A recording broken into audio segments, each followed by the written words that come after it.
Aruna, Mm-hmm. you find yourself not transported directly to the material plane, despite the fact that Gen grabbed you, and the fact that you were able to plane shift away, almost certainly to the teleportation circle that sits within the city of Weisenburg. You find yourself in a dark and sort of cold wood, and for 1 second you swear that you're still stuck within the Feywild. However, everything seems off. It seems even darker, slightly warped, slightly out, and there's something off-putting that just pervades the entirety of the air. You sort of find the sunlight is dim, but present. You find yourself slowly walking backwards before you flip around and see a hut with a burning brazier in front, hanging from a rough roof that's missing shingles. The shutter is sitting slightly ajar. It is Baba Yaga's hut. And she does look on, standing on her porch, sort of almost coy and playful look on her face as she says, "So, did you find what you needed to find?" I will let out a audible sigh, and cross my arms and walk up towards her. Well, for the most part, yes. And well, I could sit here and blame you for not being able to get back easily. I didn't ask questions and jumped into it. You found your way out, didn't you, my dear girl? Quite resourceful. Well, that's one way of putting it. What's wrong, dear? Do the terms of the deal not seem fair to you? Considering my mindset and jumping into things, like I said, you're not really to blame. So, yes, in a sense, they're fair. Well, I'm not a harsh mistress. If you want, we can renegotiate the terms. It's a bit of interesting information that's come to light, thanks to you. That's fair. I unfortunately do have an inkling as to what the heart bargain was specifically, but if you're willing to renegotiate, that is also a faster way of taking care of that problem, I suppose. I felt something when you went to the Feywild. Felt it through you, something I haven't felt in thousands of years. A presence. Faint, as if it were trying to hide. And oh, how she is hidden for far too long from me. And oh, how I have searched.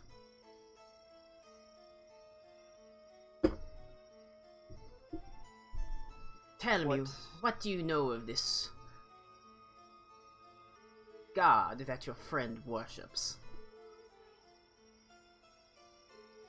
Well, not a whole lot, unfortunately, other than what I'm sure you heard and listened to in the Feywild yourself. It's just something he kind of prattles on about in the background. I haven't thought too much about it. What if I told you she was a tyrant? Well, considering the Bear King said that she's not well received in the courts, that wouldn't surprise me. You see, it was my family that overthrew her. My particular group of witches that saw that she was expelled from her position, to be executed had she not managed to flee. Well, at this point, is she not long dead? Of course not. She was an Eladrin queen. A Fey queen of the Spring Court. She has incredible power, enough that I would expect a mere mortal, especially those of the short-lived races, may very well view her as a god. Well, are you implying she's hiding somewhere where you can't find her? I'm implying exactly.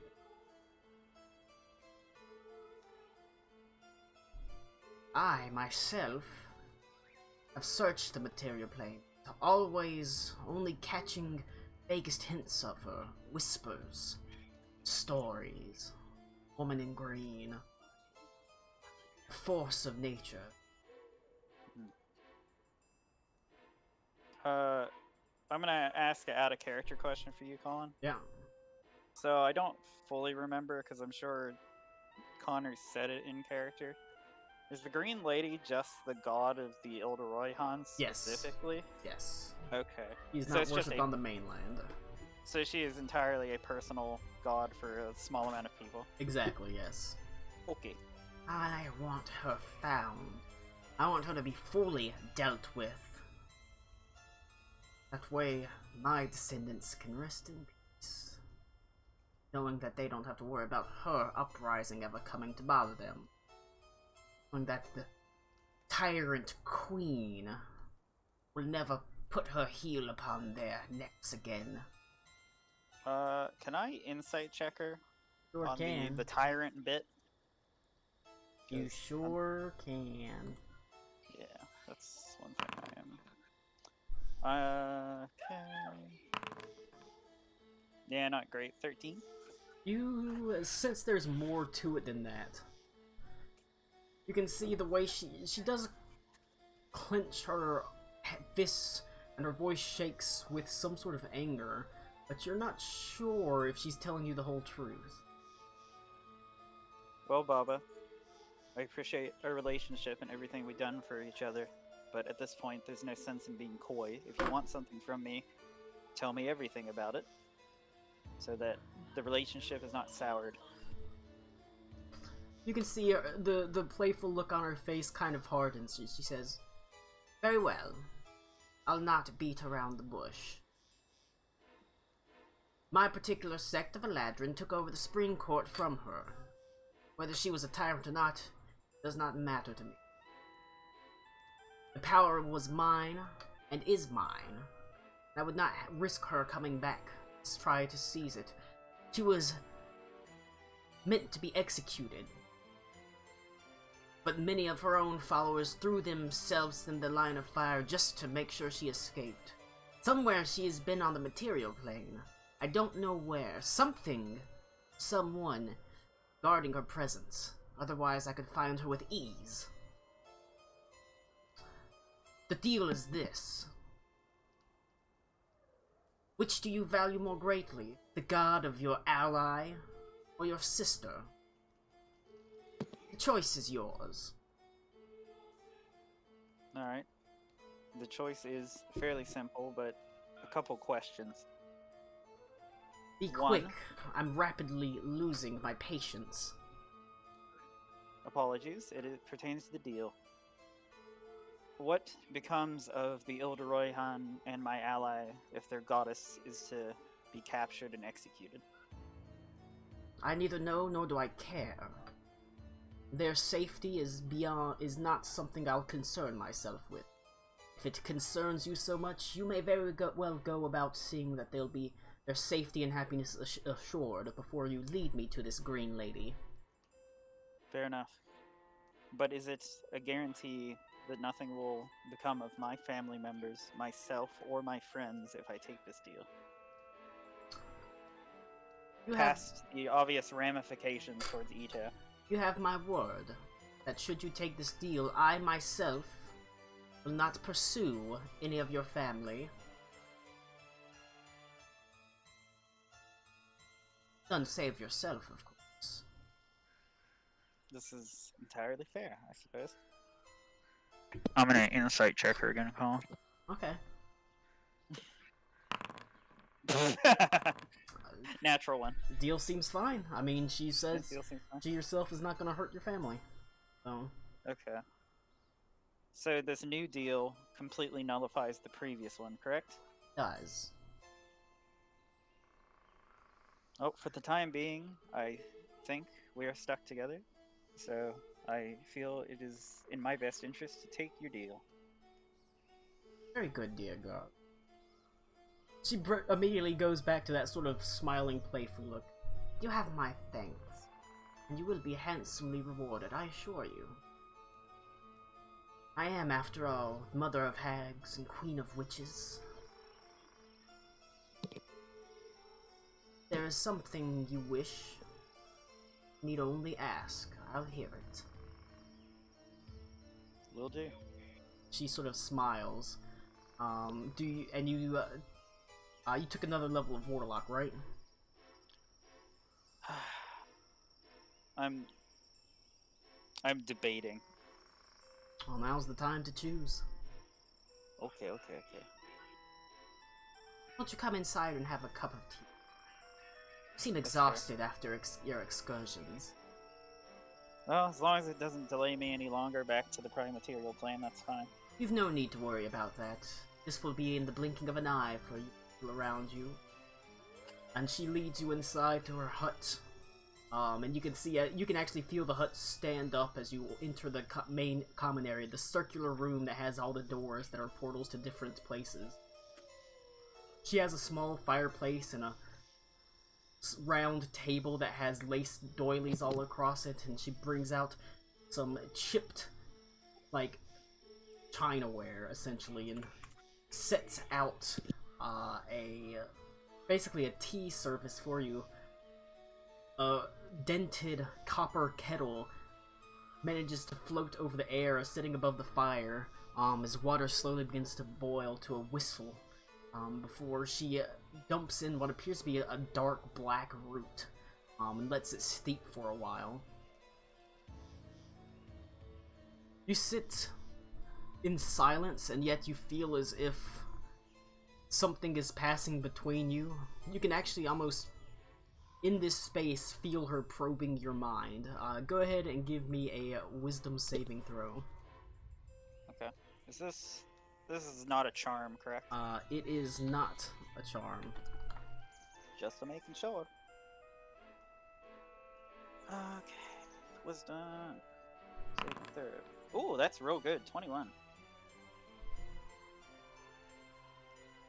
But is it good enough for the powers of Baba Yaga?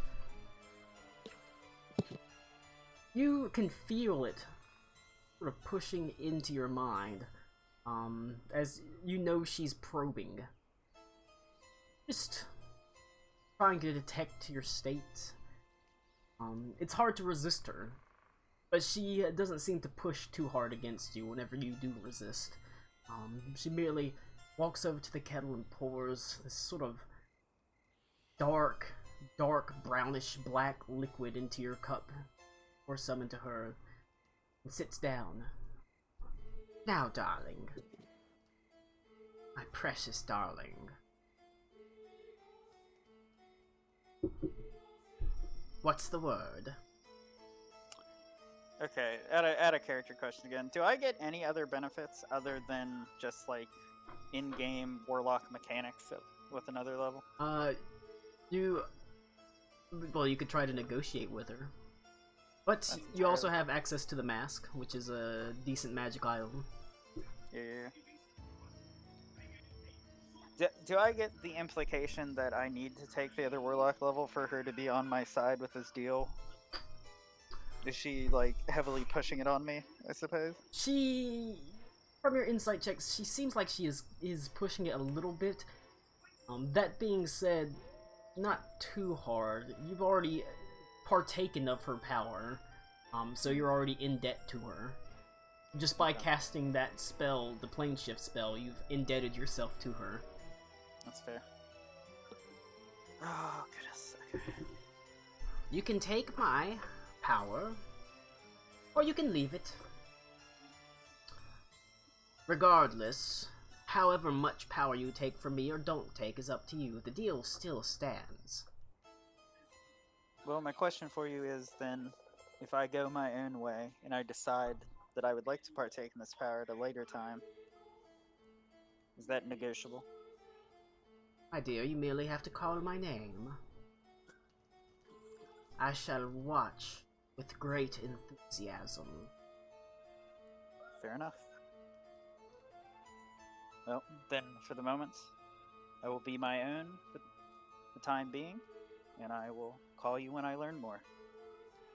Perfect, Mike. Perfect. Sip your tea, darling.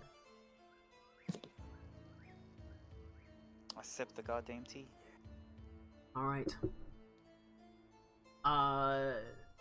Despite... it actually causes... It's, like, disgustingly bitter and unusually thick, as, it causes your lips to tingle slightly, and begin to itch. Roll a Constitution saving throw. Oh boy. I figure turning this pissing off the hag in her own hut's not a good life choice. 12. You can immediately feel your face start to grow numb. He stands and looks over and says, "Do not forget our deal.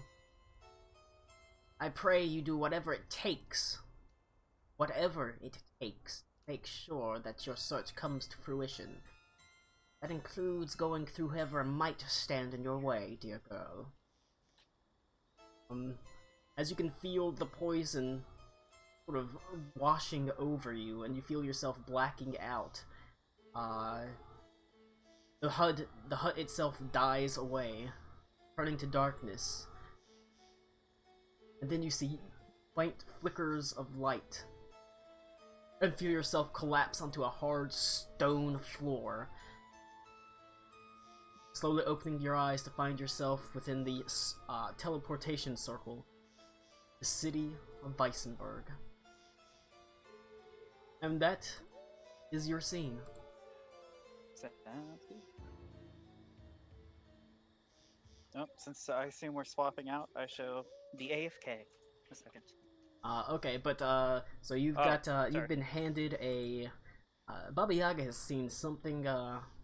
You've shown her something she wants even more than your sister, or some sort of influence over that.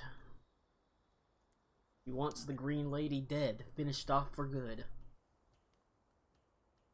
Okay, so actually, when I wrote notes for when we talked to the Bear King, does the Bear King seem like implying that the Green Lady was also not very good?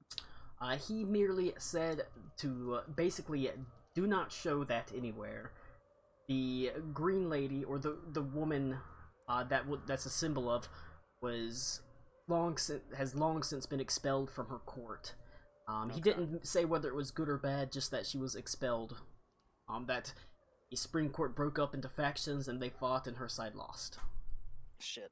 I also just realized I forgot to ask my second question, but I guess I can talk to Baba Yaga at a later date. Because I was going to ask about Ito's curse. Oh yeah. He has, and how that pertains to.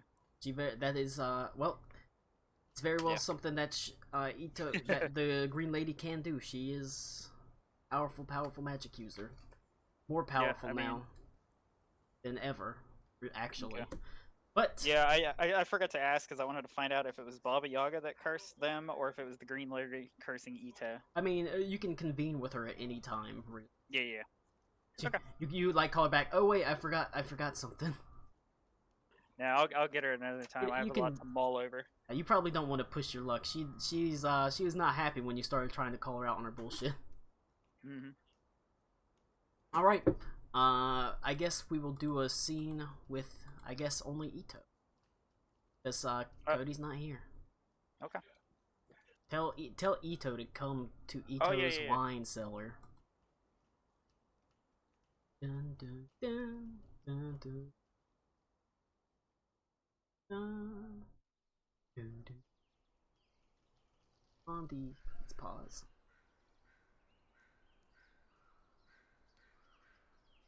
I don't get cool, epic, evil music that you just left us with, you asshole. Unfortunately not. You get...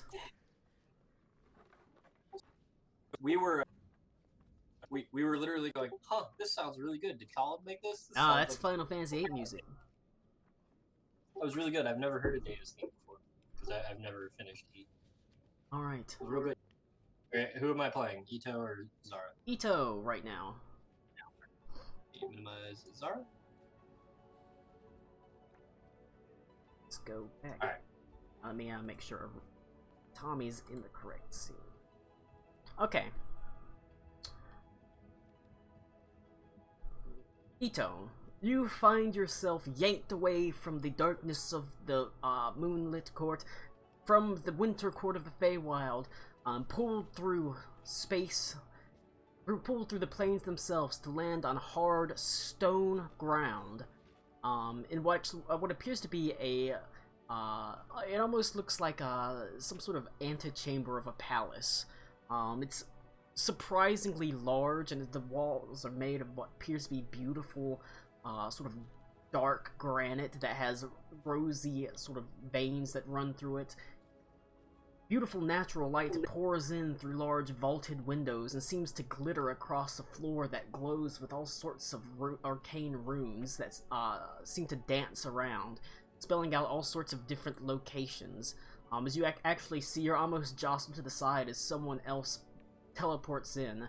What appears to be an elderly wizard of some kind, wearing a large vaulted hat, bumping into you, says, "Oi, watch where you're going!" Even though he bumped into you, and he shuffles away. Gen and Karakwa, you turn and you move. Go ahead and roll a perception check for me.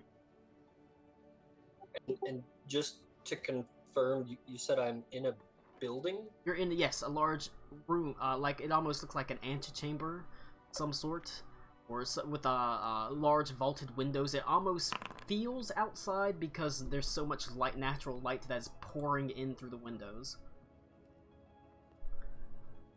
I got a 19 on my perception. I wonder if I have disadvantage. Then, sort of begins ushering you off of this teleportation circle, and you turn and see that Aruna is not there. Not initially. There's a split second, where she's not there before you see her suddenly tumble to the ground in place, just the faintest split second after you, and sort of slowly rise to her feet and sort of smack herself on the face as if it's a little bit numb, before she joins you off the circle. Gen says, "Welcome to the capital." But Karakwa almost immediately says, "Ito, can I have a word with you?" Of course. Did you say the capital? Yes, you are in the city of Weisenburg. Yeah. Okay. Not happy about that. Yeah, Kurako, what's up? I just thought that you would like to know. Whenever we were nearing the completion of the evacuation, Krut's castle, Adelindra and Hussars arrived. She is doing as well as can be expected. In fact, from what I hear, she is to be promoted to High General, overseeing the entire campaign. But she suffered a grievous wound, one that was eating away at her, one that took her eye, though I was able to heal it, to an extent.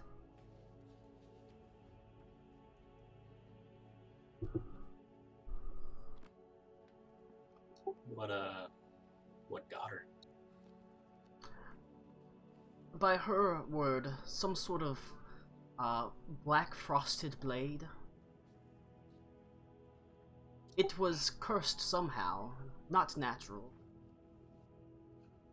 The wound, as I said, was grievous, but it was the curse that truly did the damage. While I could not save her eye, I was at least able to stop the curse. But she was sullen, Usually is. reserved. She whenever I went to her, saw her to heal her, I did notice something. Within her room, she held the token I gave her so long ago. It seemed she was dwelling about. Refresh my memory on what that was. Oh shit, what was it? I'd have to look it up.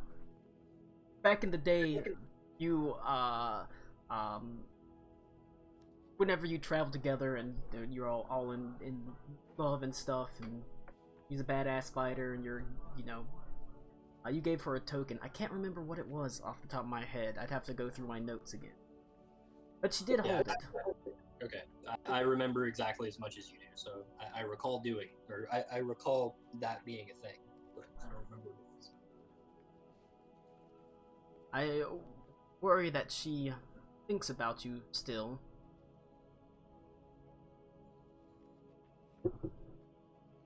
I would be so honored.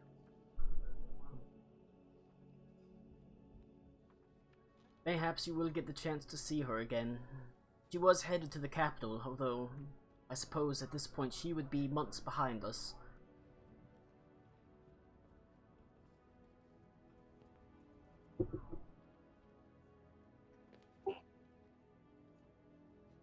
But I believe that's all Cody said he would tell you. Yep. He is. Yep. Yep.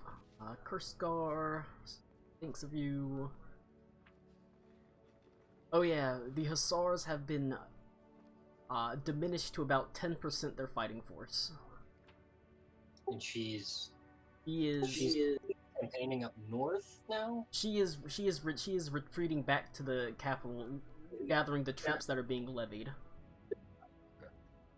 And please refresh my idiot head. I remember meeting with the sea elf guy, but I do not recall what he asked us to do. He gave you a pauldron.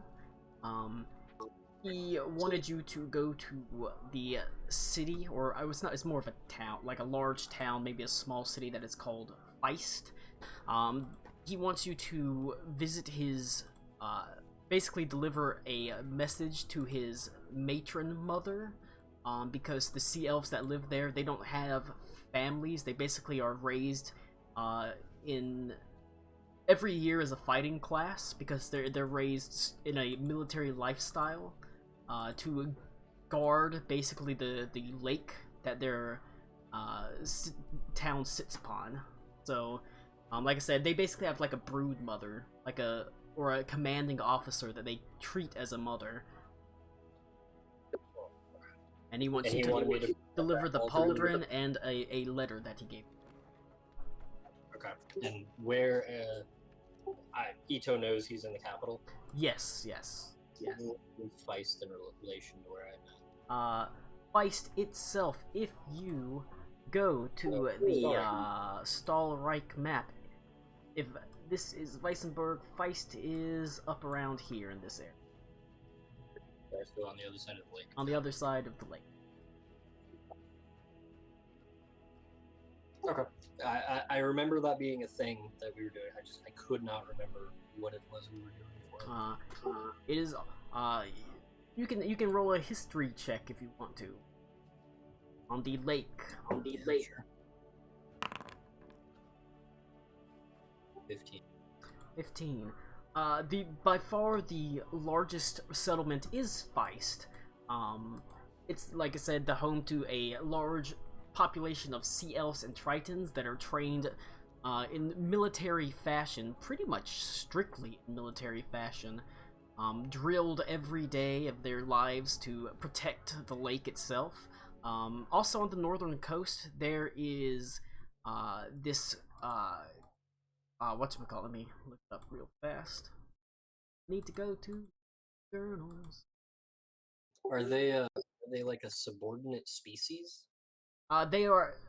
I mean, yes, essentially, they're not like slaves, but they are basically commissioned out by the Empire. But like as a species. I mean, yes, they are subordinates within the Empire. Sure. No, I just meant like if I encounter a Triton or a Sea Elf, I should assume that they're serving the Empire. Yes. Yes. Okay.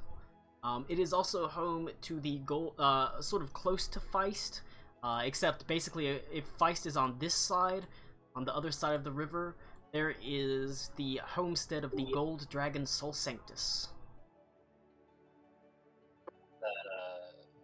Oh, like the actual homestead of the actual dragon. Yes.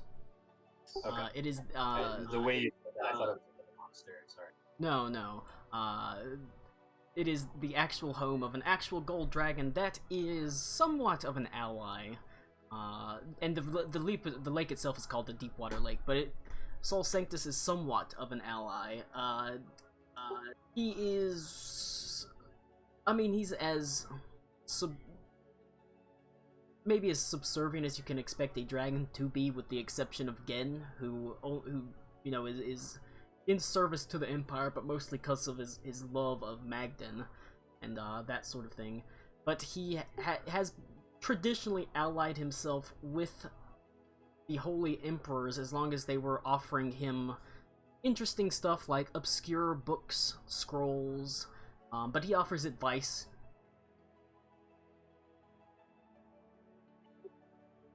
Okay. And he's extremely old and extremely knowledgeable, all that stuff. He is older than Gen, right? Yes.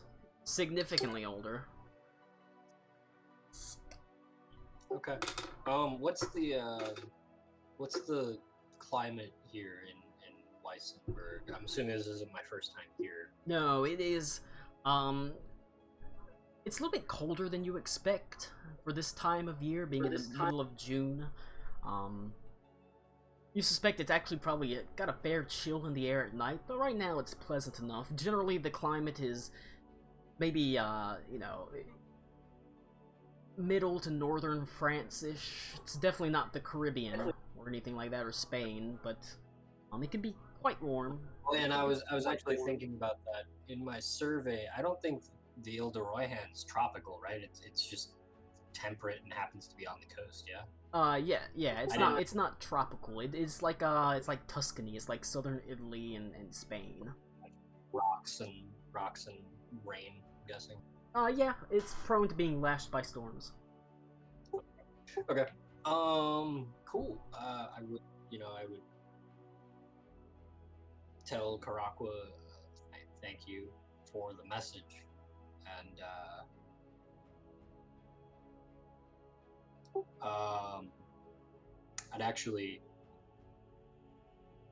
could I rummage in my pocket and see if I still have those 2 berries that the Bear King gave me? Yes, you do have the berries that still remain. I would probably eat one and send a message to Adelindra.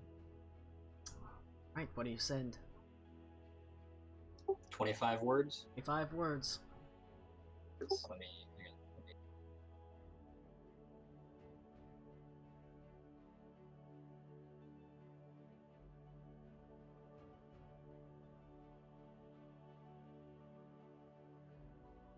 Hang on, I'm typing so I can keep it. I know what I'm going to say, so just give me a few minutes. Alright. Karakwa Unless says... you want me to do it off the cuff. I mean, you can think about it, because you can take the berry at any time, so there's not a time limit.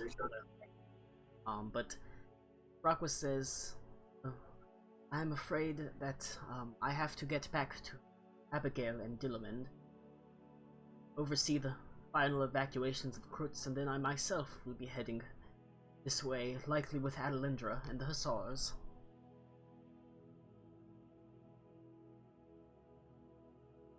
He said he's going back to Adelindra? Yes, he'll be, because Abigail and Dillamond are still there. Okay. Now, forgive me because names and quests that aren't really mine. Dillamond was the previous Zephyr Quintessent who is losing her powers and is slowly dying. Unfortunately, her long-lived life as being an elf, and a relatively young elf, as she loses her power instead of just dying from it, it's being drawn out, somewhat painfully. See, for some reason I thought she like actually died already. I don't know No, why she I thought is in the process of dying. Unfortunately drawn out due to her elven nature. And the very quick the unlikely and unusual passing of the Zephyr quintessent to someone else at her relatively young age. It's a very unusual circumstance, and it's been passed to a very unusual person in a Warforged, so... Okay. But that'll give Karako a way out, and I'll probably talk to Cody, and I'll let him decide what he wants to do next, because he can just tree stride wherever the fuck he feels. So, I did talk to Cody. I told him I was gonna keep this to myself mostly, but I feel like I should probably tell you. He did give me the impression that once he starts working again, he might come back to the Sunday game, which would be sometime around after I leave Wilmington, because then he's going back to his regular school schedule, and I think that then he might be able to make time. Because it's not that he doesn't have time for D&D right now, it's more so that he's just moved on to other things that he can only do on Sundays. Well, like I said, if he wants to, he can. If not, well, I know where Karak was going and what Karak was doing. I've got whenever he needs to be here and when he doesn't. But, Karakwa, is going to, leave. He's going to get back on the teleportation circle, and, again is going to send him to the general area of Fritz Castle, because there's not an actual teleportation circle there, so he'll have to send him to Prost. Can Evelindra reply with sending? It's not a Yes. spell. Yes, Okay. it is. It's the actual. You actually gain the ability whenever you eat it. You can cast the spell sending. So, actually, she can reply with 25 words as well.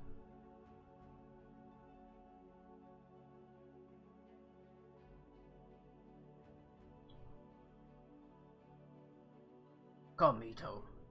As again sort of motions, we'll get you situated in the meantime. One of the reasons I really went out of my way to seek you out is we at the capital have received a letter from the Ilderoy Han. What letter? He says, I'll bring it to you after you get separated. From who? I believe it was from, Lady Amelia Ilderoy Han. Has it been opened? Of course not. It's addressed to the Lord of Ilderoy Han. I myself can't call myself, or I can't make that claim about myself. That is why it made me think of you and seek you out. Appreciate that. She sent it to the capital. She sent it to be delivered to you. It only made it as far as the capital, I'm afraid. Well, Lord or not, you're always welcome on my island. I should like to visit it sometime. And he's currently in his older. His older human. Yes. But as he's walking down the hallway, and you can see you're in a place. I don't know. Have you been to the Holy Emperor's Palace before? I would imagine Ito's been to. It's Weisenburg, right? Yes, in Weisenburg. You at the very least would have seen it. Yeah, I would imagine he's been to Weisenburg. I could maybe see him going like as a small child to the capital for a formal event or something. But given how the crown kind of ignores the Ilderoy Han, I don't think he would have much business with the actual palace. Okay. Like I don't know. One of the primary inspirations for the Ilderoy Han was if you've read as much Wheel of Time as you had, I think you've gotten to it. Is like the idea that the people of the two rivers in Wheel of Time don't actually know that they're in the nation of Andor because of how many generations it's been since Andor has had a presence there. That's kind of what I imagined the Ile de Royhan, but backwards. I think the Ile de Royhan knows that they're part of the Empire. They kind of keep to themselves and do their own thing, but the Empire doesn't necessarily remember them too much because they were this big military powerhouse, but that was generations ago, and also only so much that they had their one primary conflict with the Green Lady, so their military might wasn't very strong, but they were known for putting out some particularly prestigious warriors that didn't have a war to fight. Yeah. So I feel like there's stories of the Ile de Royhan, and people who know would know, but I don't think they would have prepared quarters or anything like that. All right. Tammy. Hello. Yes. All right. Aruna, Ito, Gen has decided now that you've reconvened all together. Gen says, we'll get you settled away in a room. Let you enjoy yourself for a day or two after all that you've been through.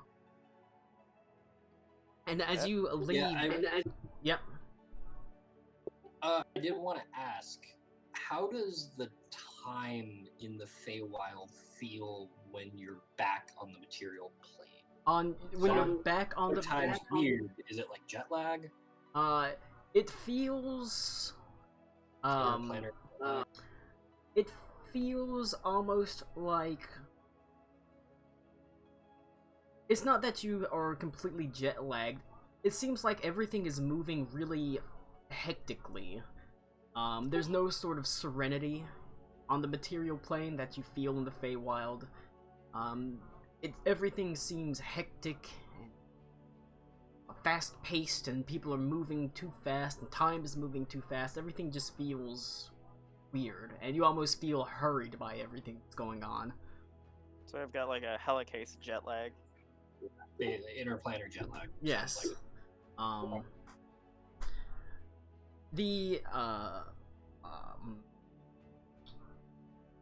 Silver Dragon Gen leads you out of what appears to be a large vestibule that holds the teleportation circle or one of the teleportation circles for the capital of Weisenburg. Stepping out into sunlight, you find yourself just outside the palace itself. Its massive walls made of sort of almost strange pearlescent white stone. Perched upon each parapet of the walls are gargoyles and ghasts with great open mouths that seem to be ever ready to defend the capital itself. A building that rises up in spinnerets that have golden domes. Sort of, it actually looks like almost like vaguely Russian architecture or Turkish architecture. Yeah, I was gonna say, it sounds like you're what is it, the Grand Mosque? Yeah, essentially. It's sort of like the Taj Mahal almost. Oh, how long were we in the teleportation room? Pretty briefly, maybe a few minutes, just long enough that Karakwa and Ito sort of were able to walk to the side and have a conversation while you reoriented yourself. Okay, so do I not know the thing you told me last time about, because you said Karaka was going to relay information to me. Am I actually pertinent to that information? No, it was mostly Karakwa relaying stuff to Ito. Okay, just making sure. But can I, not bump Gen, just, lean over to Gen? Sure. So Gen, we found ourselves in a very bad predicament that I could not get myself out of. At a later time, not right now, could you possibly take me back to that room so I could commit the sigils on that teleportation circle to memory so that in case things go bad, we have a way to get back? I can. I'd appreciate it. Thank you. There is a relatively gruesome thing that Ito does want to look into. Yeah. I want to basically stash, like subdermally, dermally or something, a piece of copper wire. All right. Like He'll forever have forever have copper wire in his prison pocket. Not his prison pocket, but like somewhere like in his arm or something, like a tiny little vial of copper wire. You can see someone about that. Like I will seek out a surgeon to do that, because not having message was literally the worst experience of my life.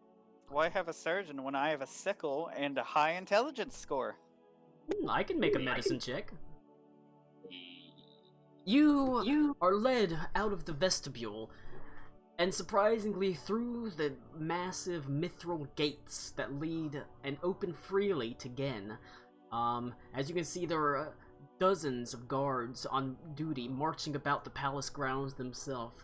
Most seem to not pay Gen mind, some of them sort of looking at him and nodding their head, but it seems unfamiliar to them, as if they're saluting a brand new commander or someone that they've been answering to for only a very short time.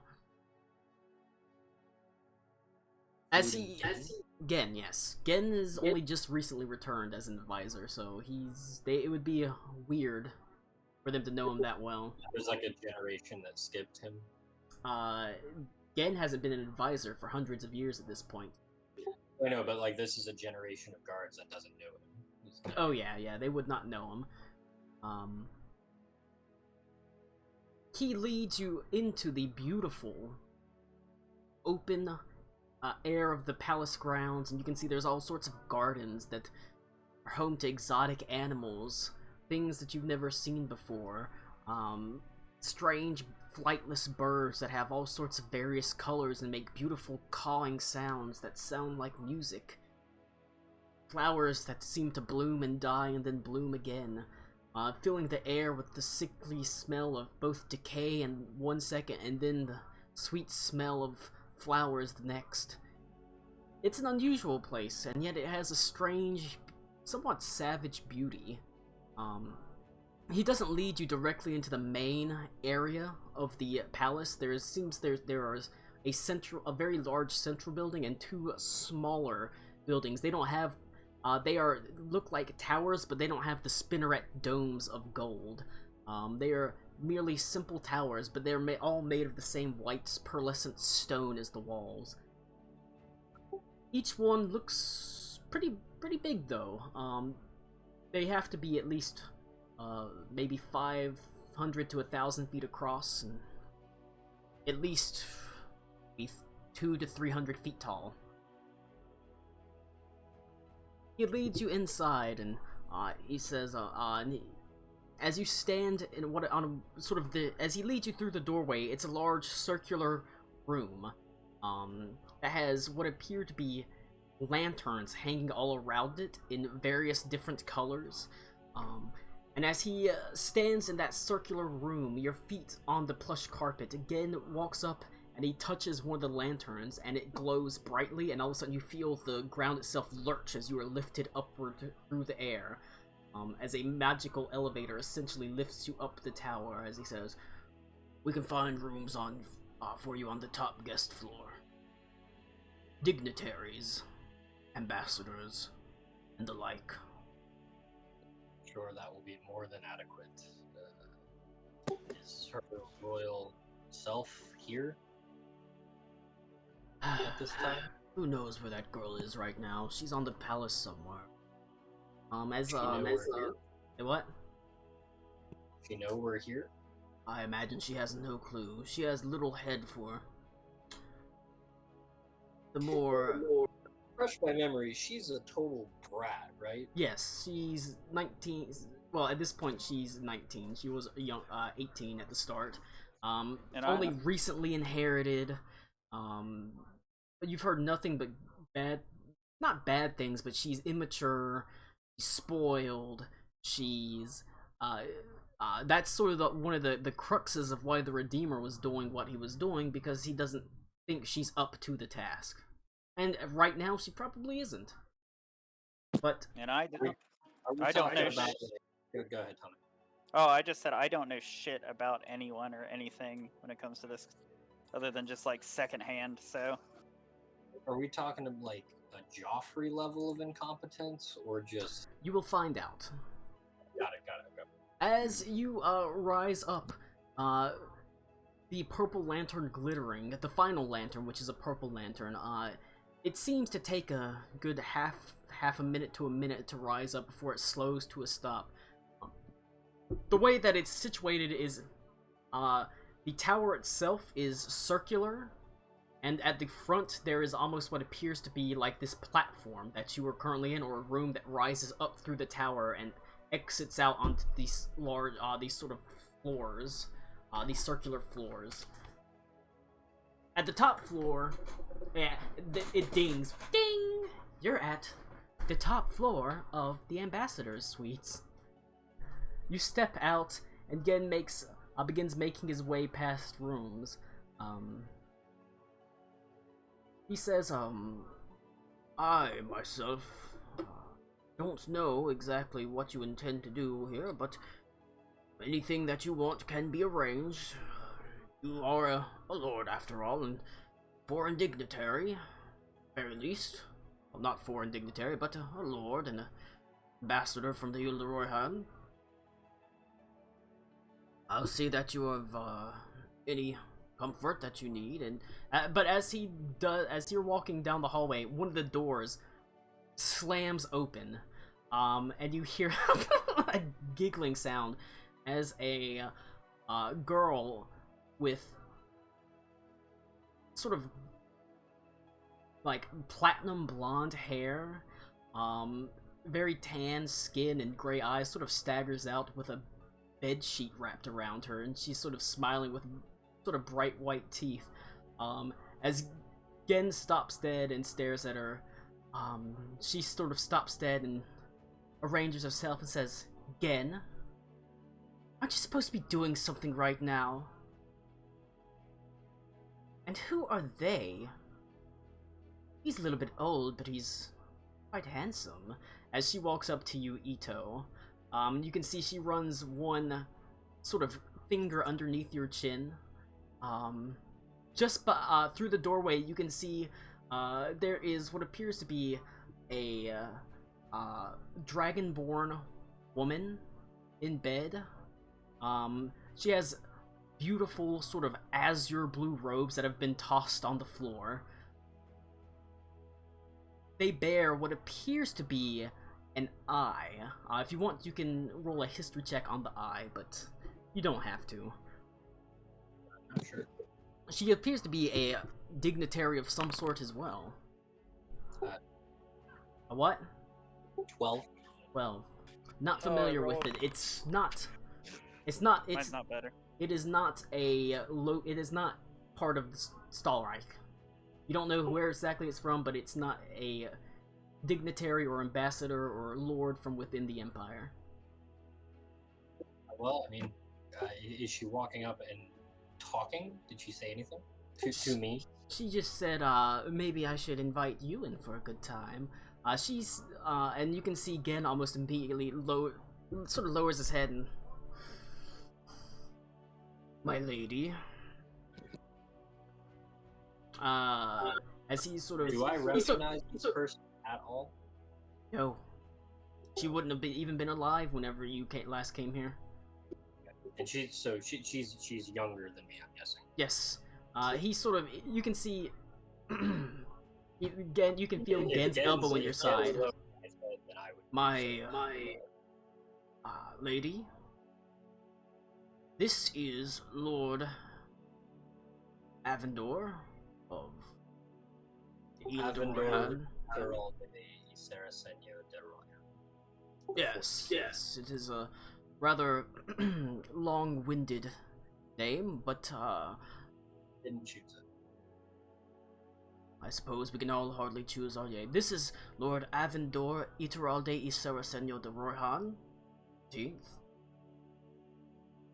And I'll kind of like bow with a flourish. This is the Holy Emperor Adelaide von Richten. and he says it with a bit of disdain. My lady, don't you have business to attend to?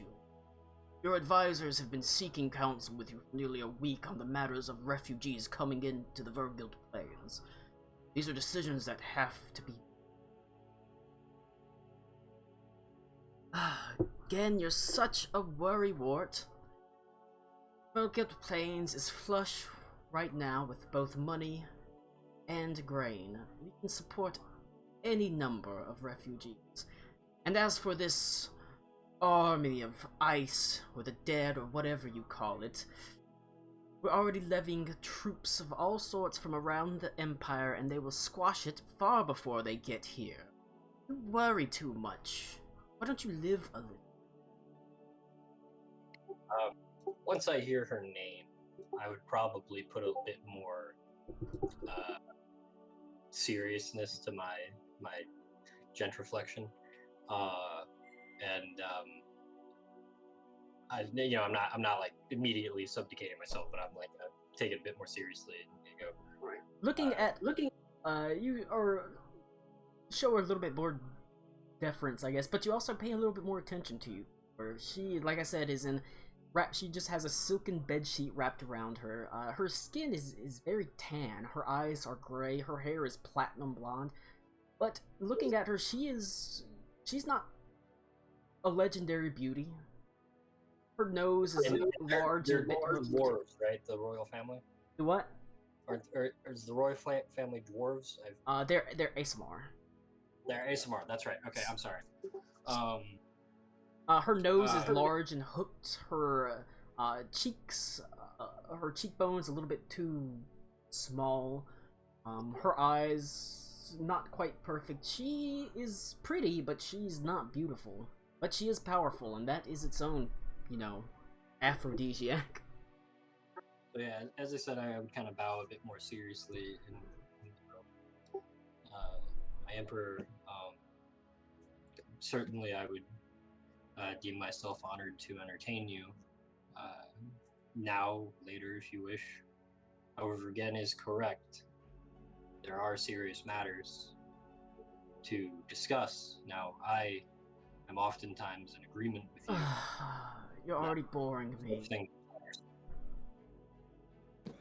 But perhaps I can translate the matters. Again, needs to discuss. I have important matters of the state to see to. Why don't you speak with my good friend Gen here, and we'll see that everything's worked out. I'm sure the rest of the advisors would be more than happy and willing to hear whatever you have to say about whatever information you have. It's been lovely talking to you, loyal subject. I myself am afraid that I have business that takes me elsewhere. Good day again. It's nice to see you in very attractive form instead of usual weird 10-year-old boy form you run around in. You should stick to it. Maybe people will listen to you a little bit more. Good day. And she sort of turns and just she starts to walk down the hallway and says, "Oh, sheets." But she just takes off the silk sheet, bearing herself fully, and tosses the sheet back into the room, and as brazenly as if she were walking through her own bath, walks towards the elevator completely naked. I would pick up the sheets and carry them into the room. The Dragonborn Woman has already gone and put her robe back on. She wears beautiful sort of azure blue robes that bear an insignia that looks like a sort of slitted eye on the front. She bows to you and says, "You'll have." She says, actually, she speaks to you in a slightly different language. As she says, "Veknechekta." It is not Draconic either. Sure. Oh no, I'm not playing Zara. I don't know tongues anymore. Fuck.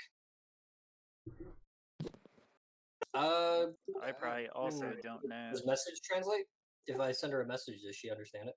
Would I know that? Probably, possibly. If I could, I would message her and I would say, I apologize, I don't understand. Oh, I am sorry. You're, had a certain air about you that seems like you're a little bit more accustomed to the warmer climes. But perhaps you were from my home. My apologies. I am emissary from the city of Parzula.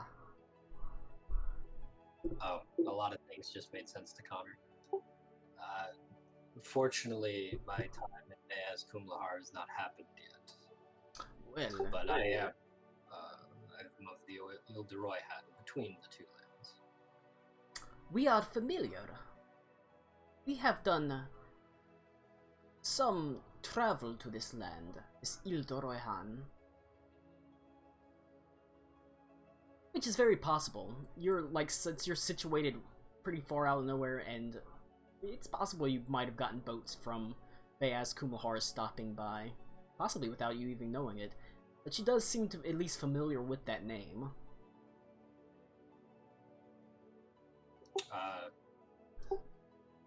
Say, if you wish to reminisce, not many around here are familiar with my home, or yours, to be honest.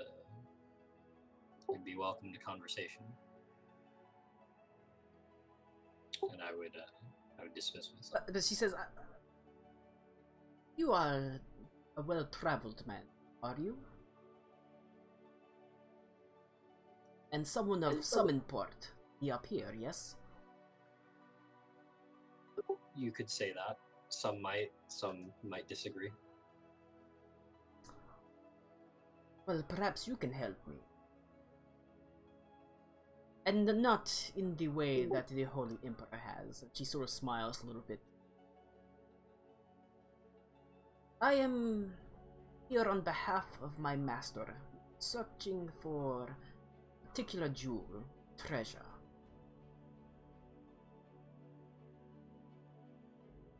In the city, in the Imperial City.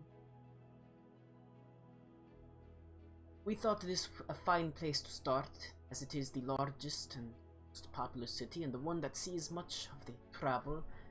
We are looking for a woman.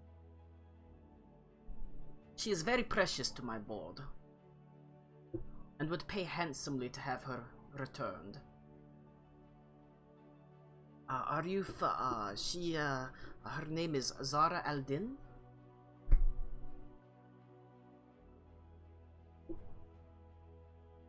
I apologize, I'm not familiar with the name. Is she in trouble? Is she wanted? Wanted, yes, but trouble... no. My master holds her very dear. I already don't like this. Can I insight check that shit? Sure. Since I'm there. I don't like what this vibe. He is a very powerful.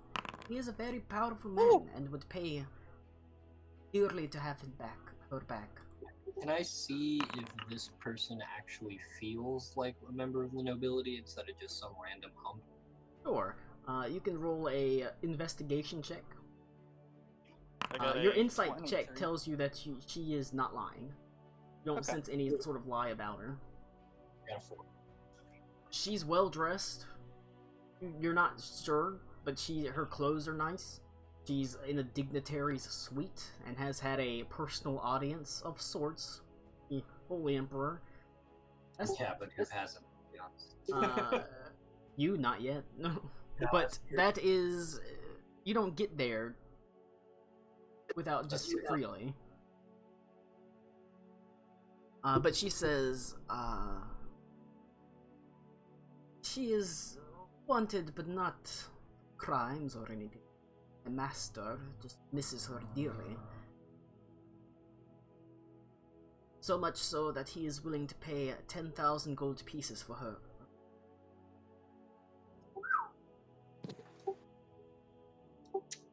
Holy. That's a hefty sum. Sometimes you're willing, when you have the money, you are willing to pay for the things that you love. Well, if I run across them in my travels, I don't know if I'll be traveling too far from here at this time, but I'll at least make them aware. Well, I thank you for that. If you hear anything, please come seek me out. Well, we won't necessarily have to seek you out. I can get in contact. And I will bow and I will dismiss myself. She bows her head slightly as she finishes, like, cinching up her robe. Exit out the door. Having already met the Holy Emperor and someone looking for Zara. No, that's strong. I kind of had a feeling that was where you were going. Okay. Oof. Alright, so is the Holy Emperor and that dragon chick like out at your shot? Yes, again, sort of, shows you to your rooms. He says, I've given you adjoining rooms, should you need to speak to each other. The baby's here! The baby. Gracie, I will make that baby ride you like a fucking horse. I'll be back. Let me go shut this down. Damn it. Again, just throw us into another uncomfortable political situation with a bunch of pompous ass-hats. I can't get a break. And Coed. I really wanted to do something to the Emperor, but I was like, man, I also don't want to die. Or she'd think it was funny. It's a 50-50 shot, huh, Connor? I feel like that's gonna be the clincher here. Is we need to basically woo the Emperor without getting our heads chopped off. I already slept with one spellcaster to get us teleported. Now, if the Emperor is a spellcaster. Well, I'm saying the sleeping angle. I feel like Ito might have a better luck with this dignitic. Well, you have fun with that.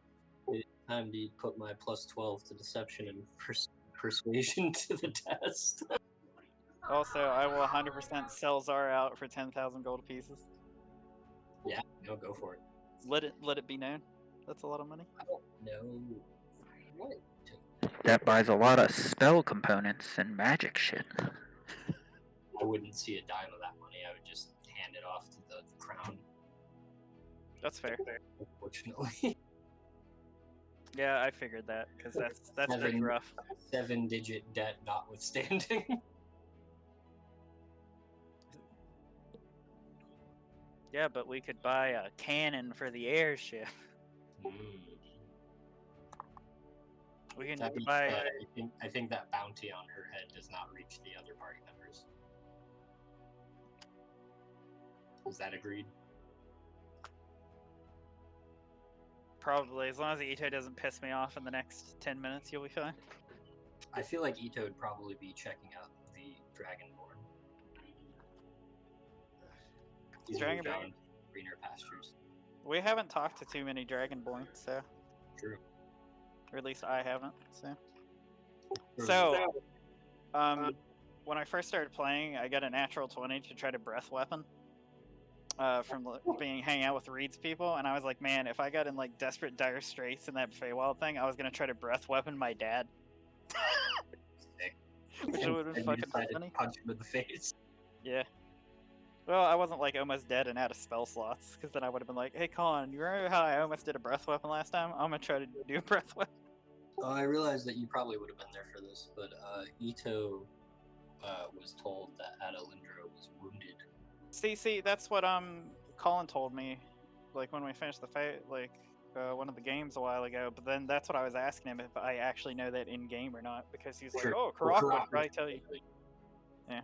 So you would have been standing there for that. So. She has a cool eye patch.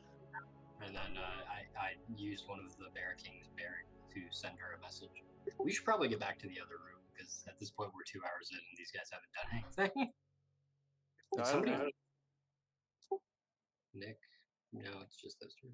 Yeah, we'll see what Colin has to say, I guess, sort of. I was not prepared for Coed Emperor. This is going to be fun.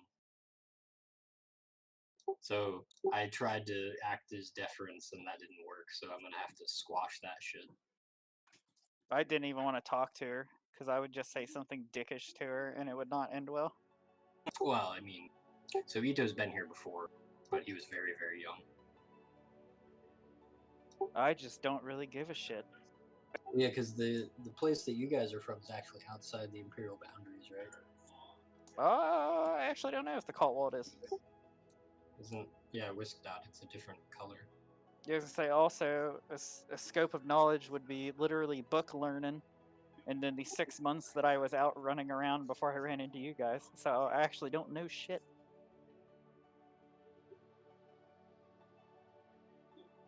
I think Colin's beating this baby. Colin is dividing Gracie up to be eaten as sacrifice, so the baby can grow strong. When you said who hasn't been with the Holy Emperor, I wanted to find the Austin Powers clip where he's talking about the village bicycle that everyone's had a ride. Excellent. Yeah, no, I really do think this is going to be like the state of the game for a little bit. Is how can the party convince the Emperor to, grow up or be manipulated? Oh, dude. Speaking of politicking and stuff, one of the NPCs my games with got dragged off to like the dungeon in the place they're staying, and they followed, and they somehow got like the wires super crossed because they were like, "Yeah, I'm part of this organization, but I fucking hate what they're doing, and I'm kind of like double crossing them." And they were like, "You're working for the fucking bad guys, huh?" I actually had something very interesting come up. A friend of mine brought something to my attention for a game he's running. Take this show. He's doing a kind of horror esque game, but it's very drawn out and very slow. So like the characters are level 4, and that's all they're ever going to be until something monumentous happens. Yeah. And it's very like story forward, very dialogue forward, very interpersonal character forward and whatnot. Not a lot of combat, but when it's there, it's dire. He's also playing with sanity and stress and shit like that. And one thing that he did is on each night, if they're keeping watch, he splits the room up, and he'll have 2 people do like an hour of what they're doing during their watch keep, and then he'll switch to the next people and stuff. And I thought about that. I'm like, I don't think that would work with this group, but like if you're running a game that's built around like stress and horror, I could see that being really cool. Yeah, that sounds maddening. Also, can you hear the TV in the background or not? Because my mic lights up, but Your TV a little bit, like just a little bit. okay. Not, I just not don't want enough. to. I don't want to come over Colin's recording super hard or anything. I mean, Colin just records for his own purposes. Really. Yeah. Alright, I'm gonna go use the bathroom. I want to disintegrate the Emperor and become her.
Tommy, I forget. How did we get to the Feywild?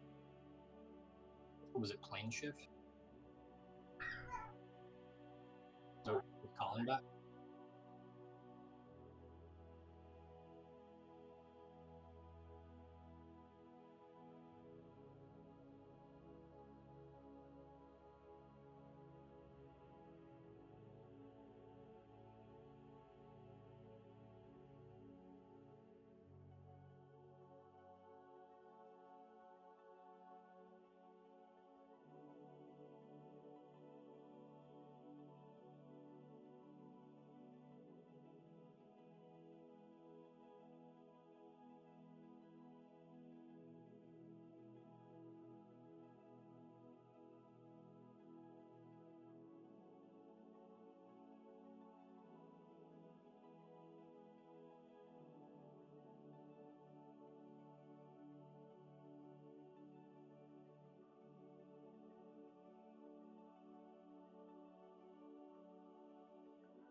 Go.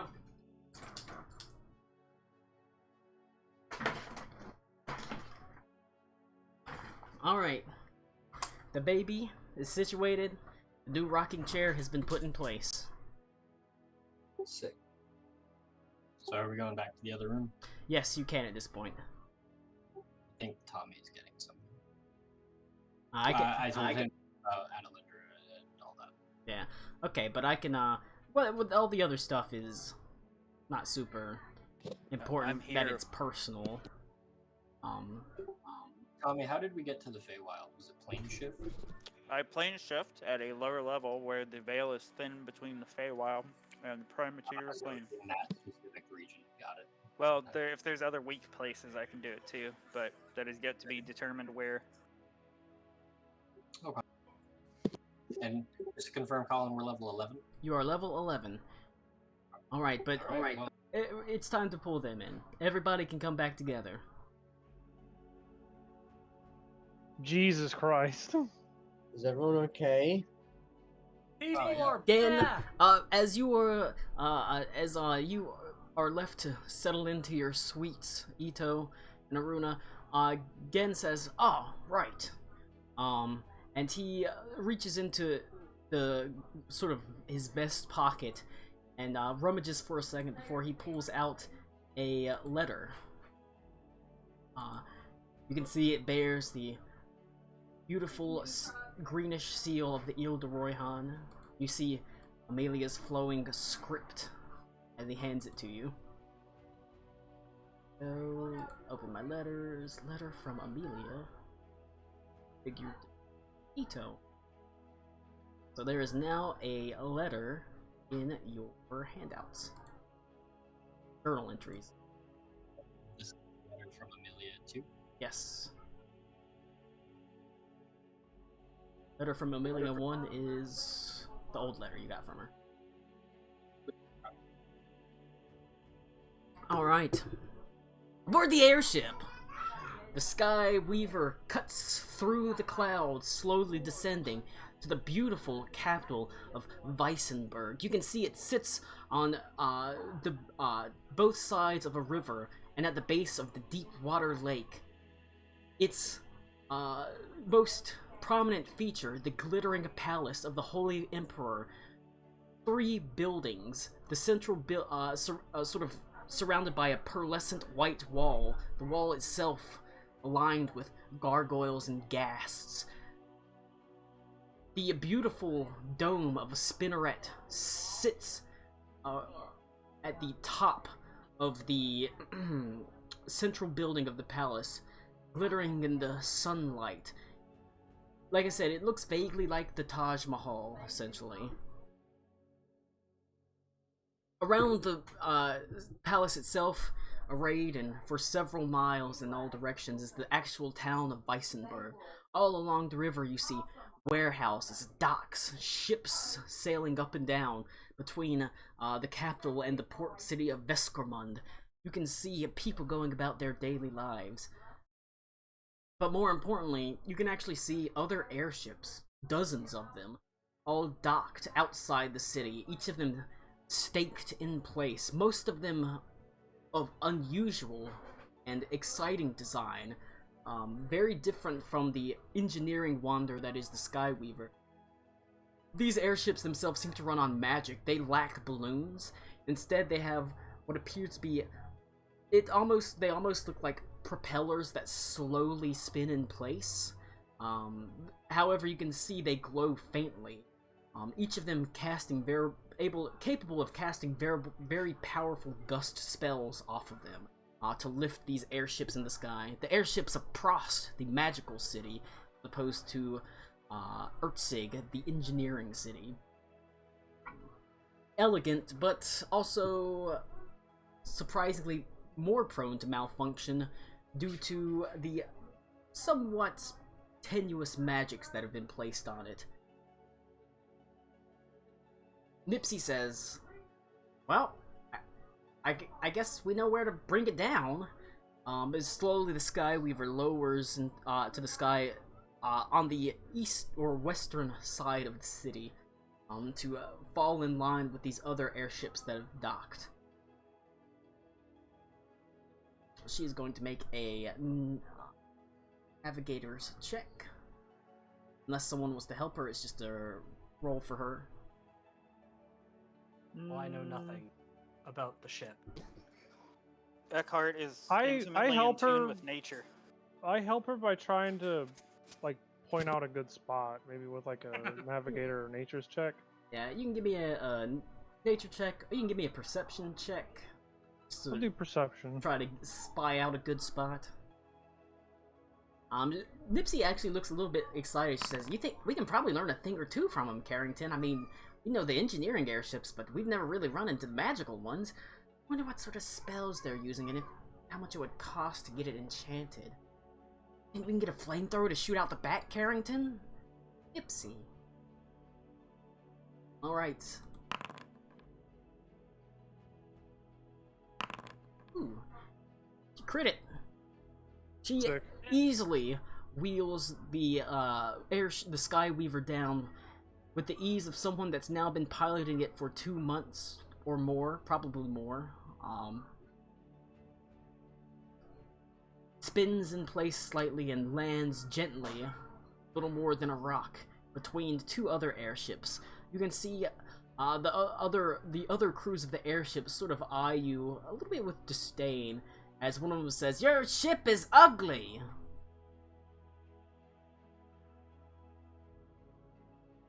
Don't listen to him, Carrington. They're just jealous. I take some old food from my cook pot that's like gone bad, and I throw it at their ship. Hey, screw you! You jerks! But you've You successfully shouldn't set stoop down to their level, Eckhart. in the city of Weisenburg. The town is arrayed before you. Nipsey says, "Alright. Well, I can handle the resupply and stuff like that. You don't have to worry about any of that while you're on your business in the city. I know you've got things to do. But I don't want you to have to worry about us." Most kind of you, Nipsey. You also have 10,000, or roughly a 10,000 gold piece budget to spend on stuff here. Granted by the crown. And that includes airship upgrades. But you are able to depart and head into the city itself. It is a whirling metropolis. You can see on every corner some men and women doing business. Every now and then someone proselytizing about the end of times. Perhaps not unduly. As you Klaus is on board the ship. He's trying to figure out how to smuggle himself, like, into the end without being seen. Sigmund is there, and he says, "Well, what's the plan, my friend?"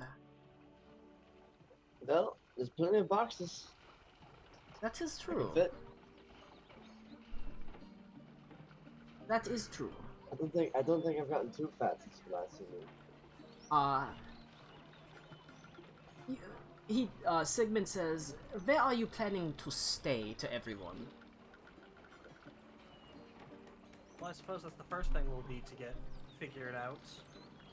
Ah, well, perhaps you are in for a bit of luck. I myself own both an inn and a tavern that you can stay.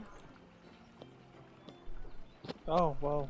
If you would only be so kind as to help me bring in our friend here. If you want to, you can just get in a box, or we can wrap him up, and I can carry Yeah, him there. Klaus is already like halfway in the box. I just lift the box up, and I'll carry it with us. Alright, give me an athletics check.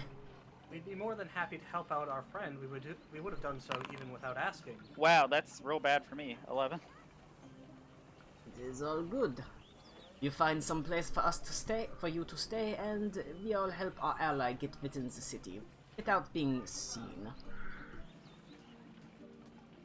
It's hard to lift. It's gonna take a second person. Is Zara in her quarters? I would assume. She can be, yes. I look over to the bug guy, who I know is not strong, and then I look for Klaus, but then realize Klaus is in the box. I look at Zara, and I'm like, not gonna make the lady do it, and then I look at Reed. I just point at the box. No, yeah. I'll help. Whatever. I'll give it an attempt. The Bugman might have some eyes look over, Alright. but Between the two of you, you sort of lift it up. He says, it is a bit of a bulk.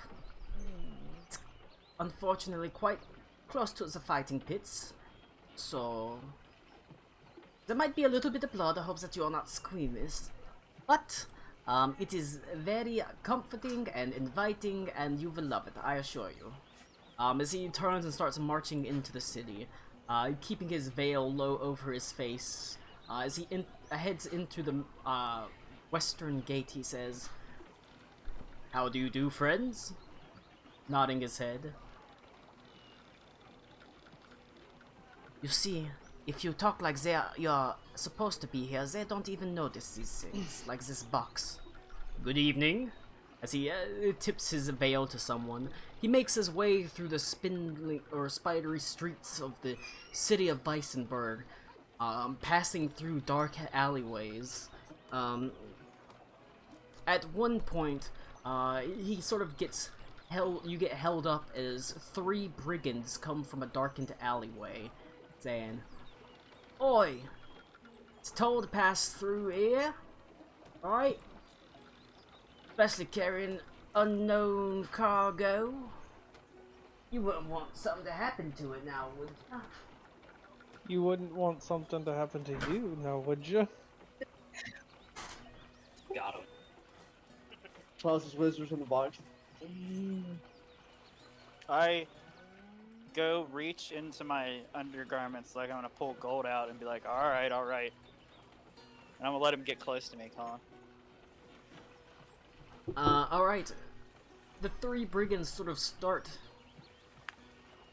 getting close, and Sigmund kind of lifts his veil.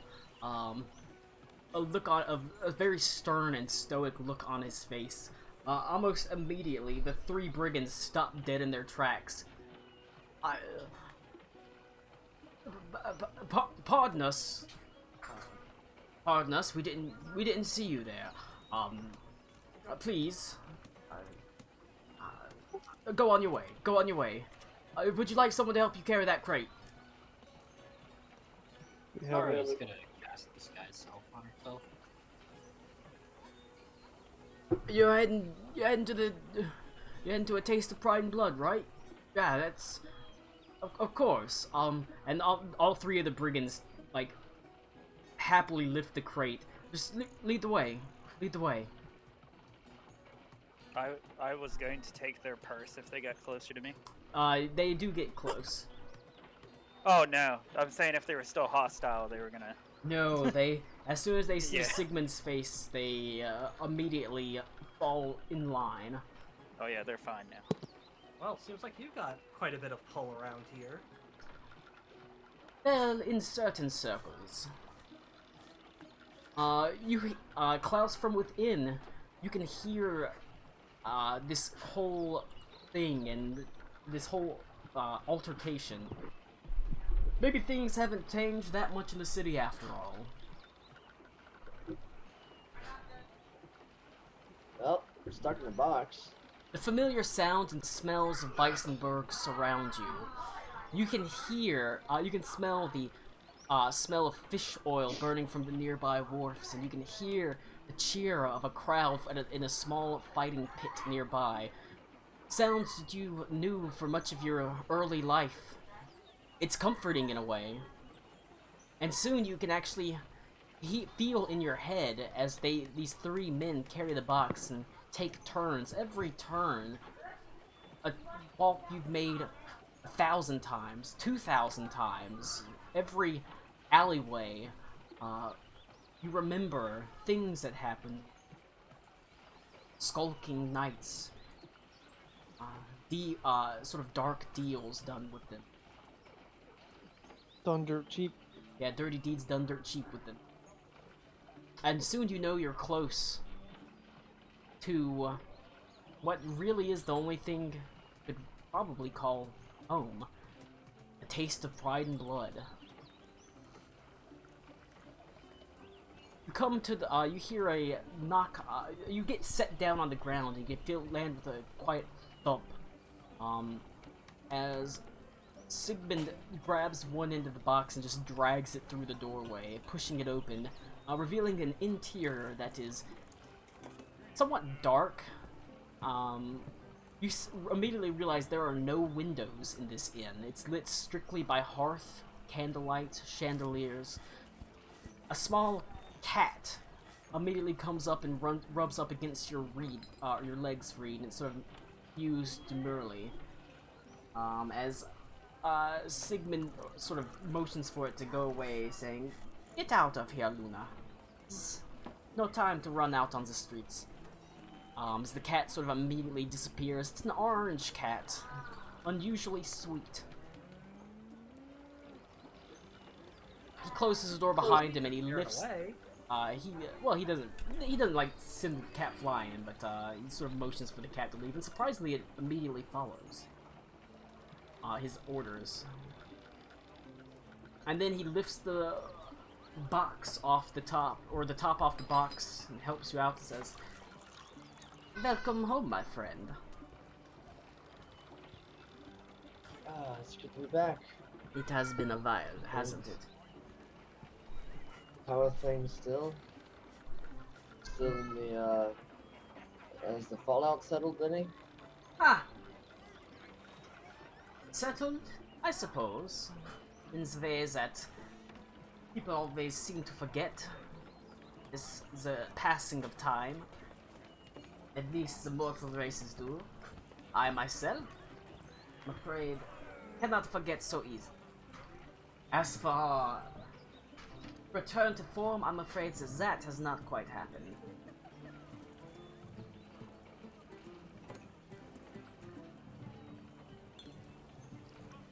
But I am being rude. You all must be quite tired. Please, make yourselves at home. Enjoy a meal. I am going to speak with Klaus, if you don't mind, privately.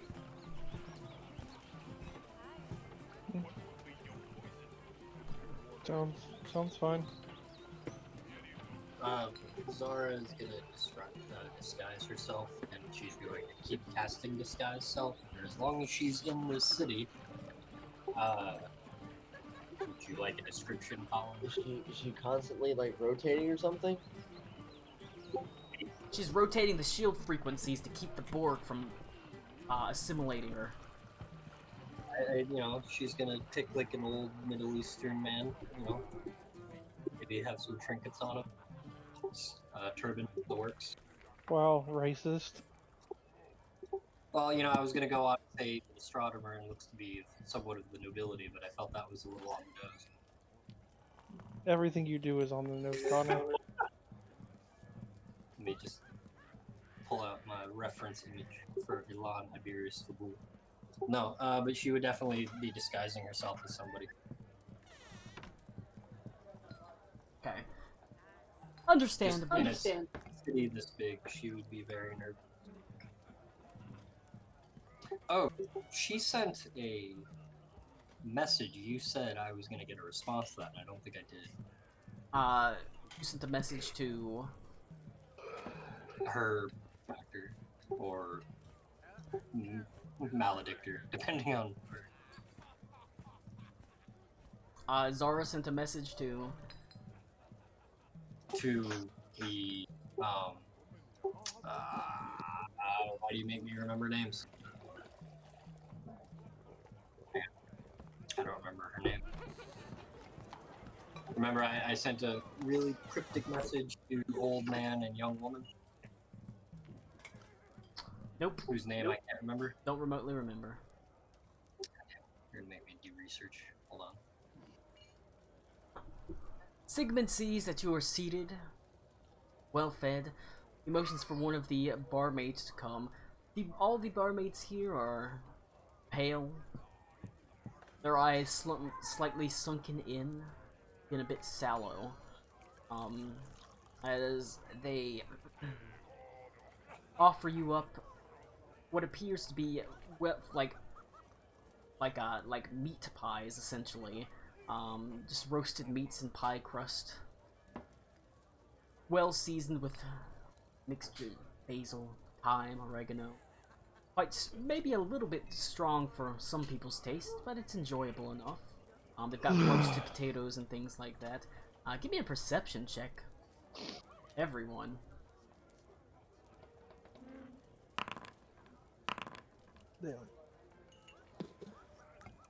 Da, 14 da.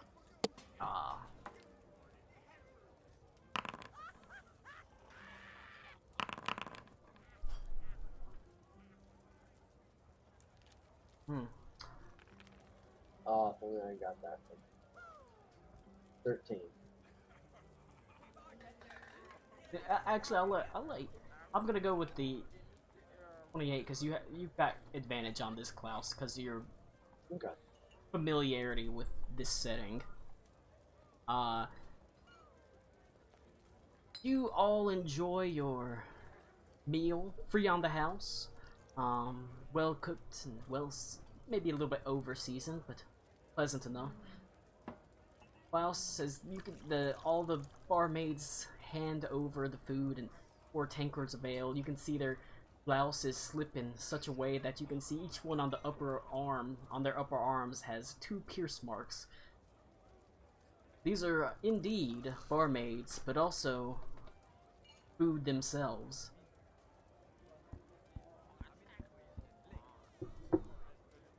It seems perhaps Sigmund has not been completely subsisting on animals. Kinky. Everybody likes a little sucky every now and again. But Sigmund leads you out of the main common room to a closet. Okay, well, the imagery in itself is... but you can see as he does, he closes the door behind you and you're stuck in this short closet in the darkness. He knocks on the door, the back wall, essentially. And there's a pause. Well, and Walk tall in the light, brother. I sent you a message with what Zara sent out. Alright. Now it is... Let's see if Beaver remembers the passphrase. Oh. And the long shadows follow. There's another pause, and the back of the closet sort of slowly opens, revealing a staircase that descends from the Pride Blood down into the sewers below Weisenburg, in the large sort of central area that the Bloodstone Brotherhood calls home.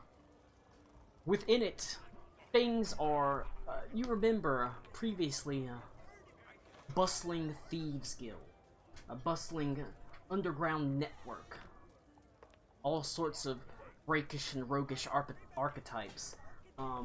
That was, of course, before the raid, before the incident. You can still see that there are bloodstains on the wall. Still see the shattered memories of the past. Shattered memories. The Order of the Shadow Monks having raided and killed the closest thing to a, well, not just your family, but your friends. Colleagues, peers. It is... Things have not improved nearly as much as you would have hoped. There's people around, but they keep their head down. They keep their head down turned as if they don't notice you're there. Each one of them sort of going on their own way. Sigmund says, "Well, I am afraid that things have not improved greatly. It's the past few, or however long you've been gone." They don't seem to have improved at all. Seems that way. Have we made any headway on freeing my brother and father? We have located where they are held within the dungeons.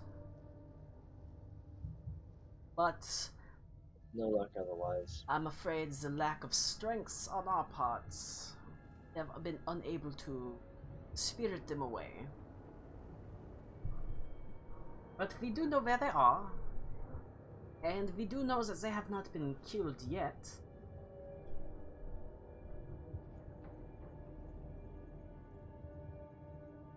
Well, at least my trip away did not come up entirely empty-handed. And as he kind of like opens his palm and like kind of shows the eye, he uses the other hand and reaches in his pocket and pulls out the other eye, still in the amulet. Did they know that you had been successful in getting this eye? Did we as players No. know? No. They- Did Sigmund and the Thieves Guild he was part, or the guild he was No, part they of just know? they just know that I left to pursue my shadow. They didn't know for what reason, because Klaus didn't know for what reason. They're just like, well, we're fucked, and it might lead somewhere, so go ahead, bruh. And then like he's gone for like a couple of years. All right, so he would Sigmund wouldn't even know what the hell it is then. He might know what the hell the eye is because of Klaus's like grade. They kind of happen simultaneously. I don't know, it's kind of a lot. Yeah, he like grabs your hand, and sees where one eye is basically buried in it and is slowly rotting it away at the skin. He says, "God, what happened? What is this?"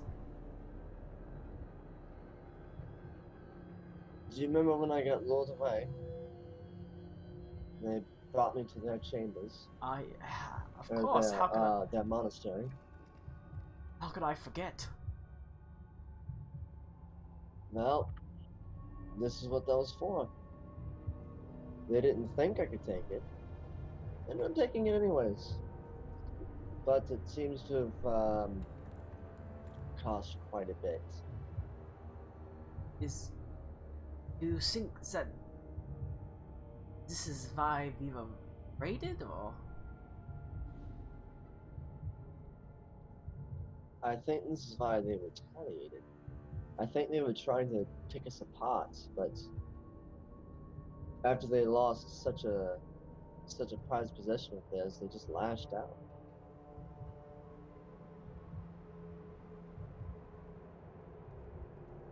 So that means they're still looking. I've run into a couple in what was the town with the hot springs? That was the Silver Dragon Monastery. You ran into some that infiltrated. And there was the implication that they've likely infiltrated other monasteries.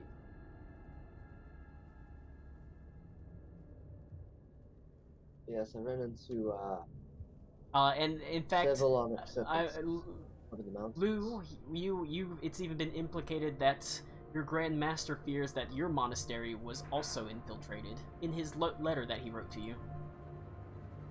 Yes, I remember that. Sorry, I just got back. But I do recall the letter. Yes. And there was that implication as well. So they're around.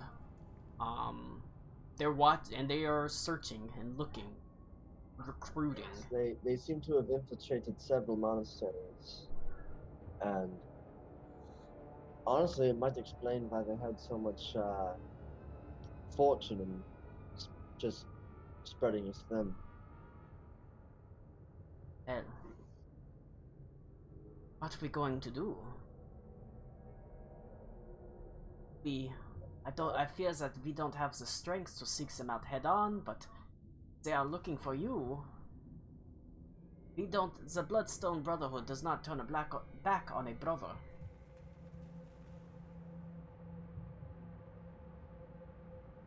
Well, this gem is quite powerful, and I do have its twin. I'm not quite sure what's going to happen to me once I allow it to take hold. Both of them. Well, Could use it to end them once and for all. Sigmund closes both his hands around your hand, your like damaged hand, and says, "But look what it has done to you. I fear what Look what they did to us. I fear what it would do if you been another one. I mean, you already ran away once. I wouldn't want to lose you again. Perhaps permanently this time."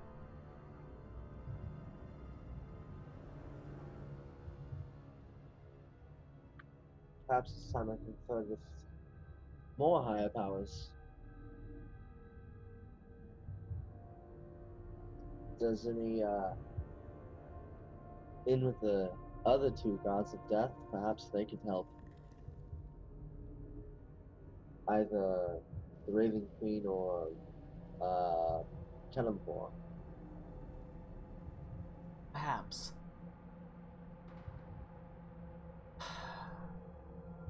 But I suppose one thing at a time. Yes, of course. First, there is the matter of the Bloodstone Brotherhood. Its current predicament, of course. Your father and brother. We know where they are, but we don't have a way to get them out. But we do still have our allies. Some within the city, yes. And contacts.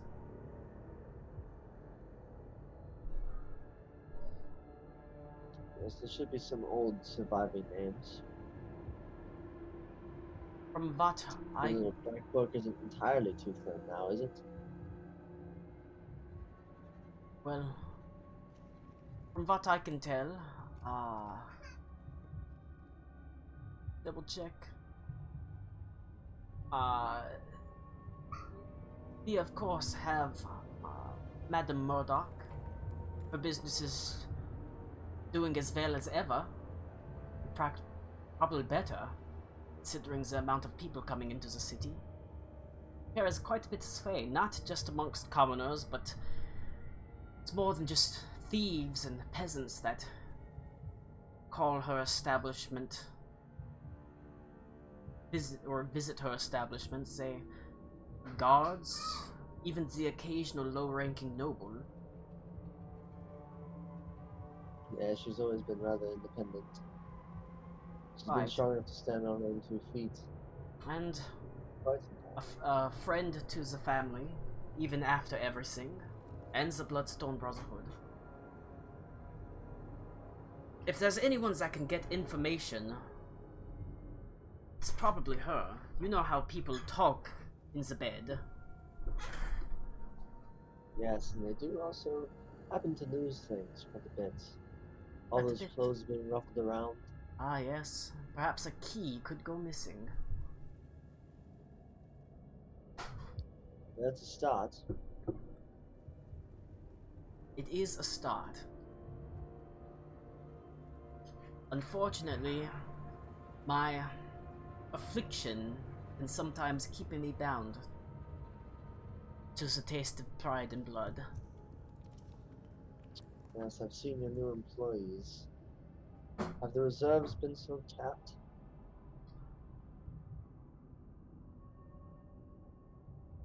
It is unfortunate, but it has become harder and harder.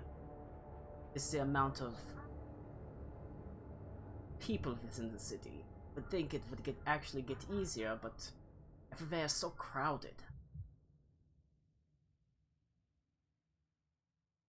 Are they at least willing participants? What? That's always my primary concern is are they willing? Yes, I would not take someone unwilling.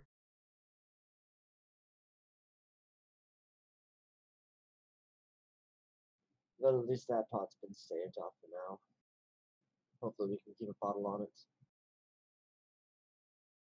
That is what they are here for. Keeps a bottle on it.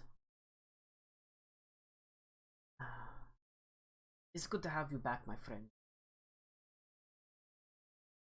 Yes, it's good to be home, even in such dire circumstances. But, I mean, at least this clusterfuck is familiar. well, if we can free your brother and your father, that can be the first step to rebuilding. I'm afraid my efforts have been less than successful, as once again he motions around the rather empty sort of area. Like I said, it's not completely deserted. He's recruited some people, but it's not the bustling underground contact network that it used to be.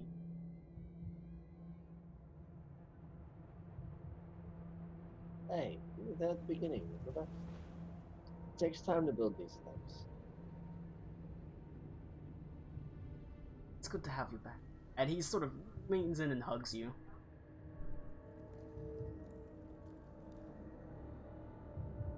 Oh, we gon' fuck. He says, I really needed to hear.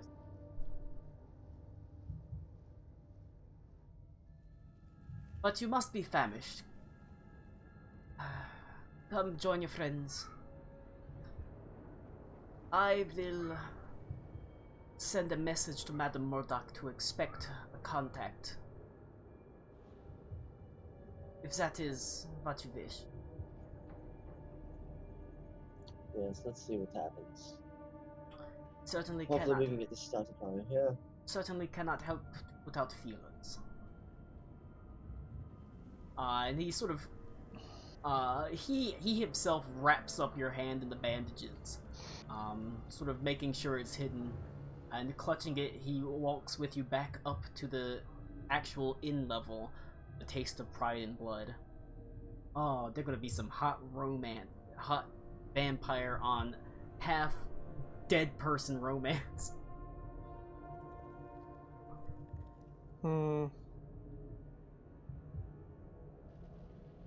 Reed. The cat snuggles up against you. Sort of once again, sort of, it's, actually sort of brushing up against your legs, nuzzling that as it looks up at you with glittering, sort of slitted green eyes. Meow. Meow.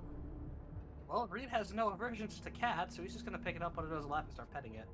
It purrs, nuzzles itself against you. Reed, do you bear any marks of your monastery? Just the emerald, Was it the metal headband with the emerald inset in it? Roll an insight check.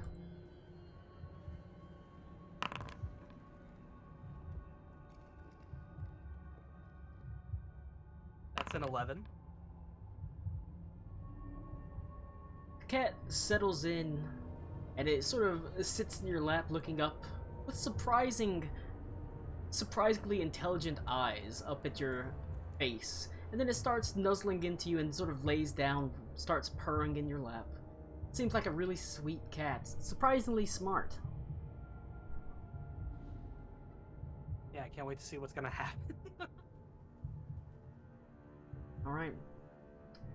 It's about that time that, after you've been able to eat your meal, Klaus comes back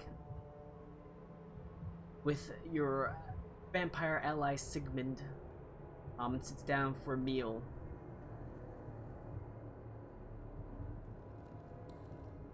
Connor. Oh, can I just ask some verification for notes real quick? Yeah. Is it Sigmund or Siegfried? Siegfried. Yeah. What? I keep calling him I'd say whatever's easy. I keep calling him Sigmund, but it's Siegfried. I just I want to mean, make sure. here's the thing. This is the first session where he's like really here. I'd say this is the part where if we want to change it, we can change it. And if Sigmund's easier for you, then we can make it. Sigmund. It's Siegfried. I just keep calling him Sigmund. Okay. Yeah, then we'll stick with Sigmund then. All right. I'm That's good all with for it. me. All right. So, is it? You said Sigmund? Yeah, Sigmund's fine. I keep calling him Sigmund. It was Siegfried. Yeah, I mean, but we can roll that because I mean, if it's easier, it's easier. You know? Sig something. Exactly. Something very German sounding. The two of them merge and sit down to eat with you. Connor. As you've had time to pore over the note that was sent to you, there is Ito stuff. Okay. Ito stuff, Wait. yes. Okay.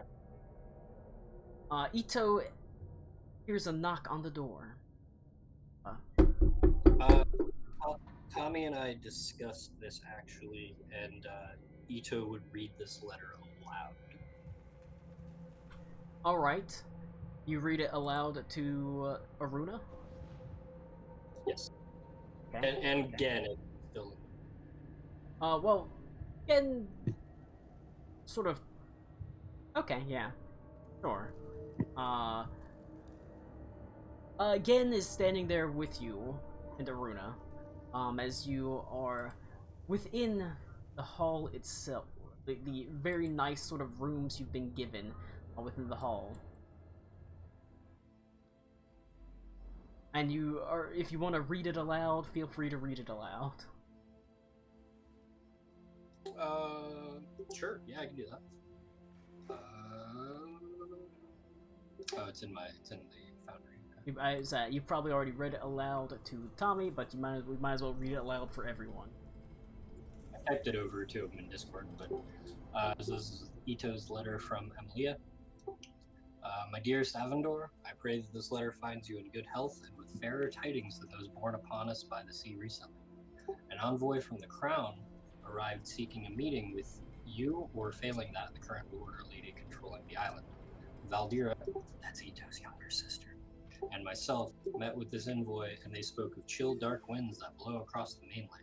It was, in their words, the duty of every noble lord or lady to muster what strength of arms they possess and send them to fight in the Holy Emperor's army.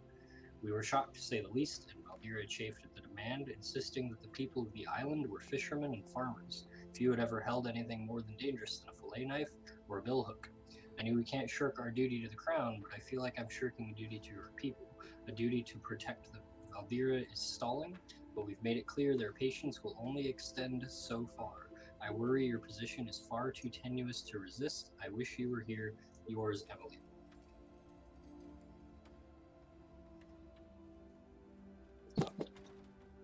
Again, sort of nods his head and says, I suppose that is to be expected. You've sent out messengers to Pretty much everyone, raising what troops they can. My people haven't fought in anything in several generations. I'm back with it. In fact, I would argue that the most recent thing that they fought was probably the crown itself.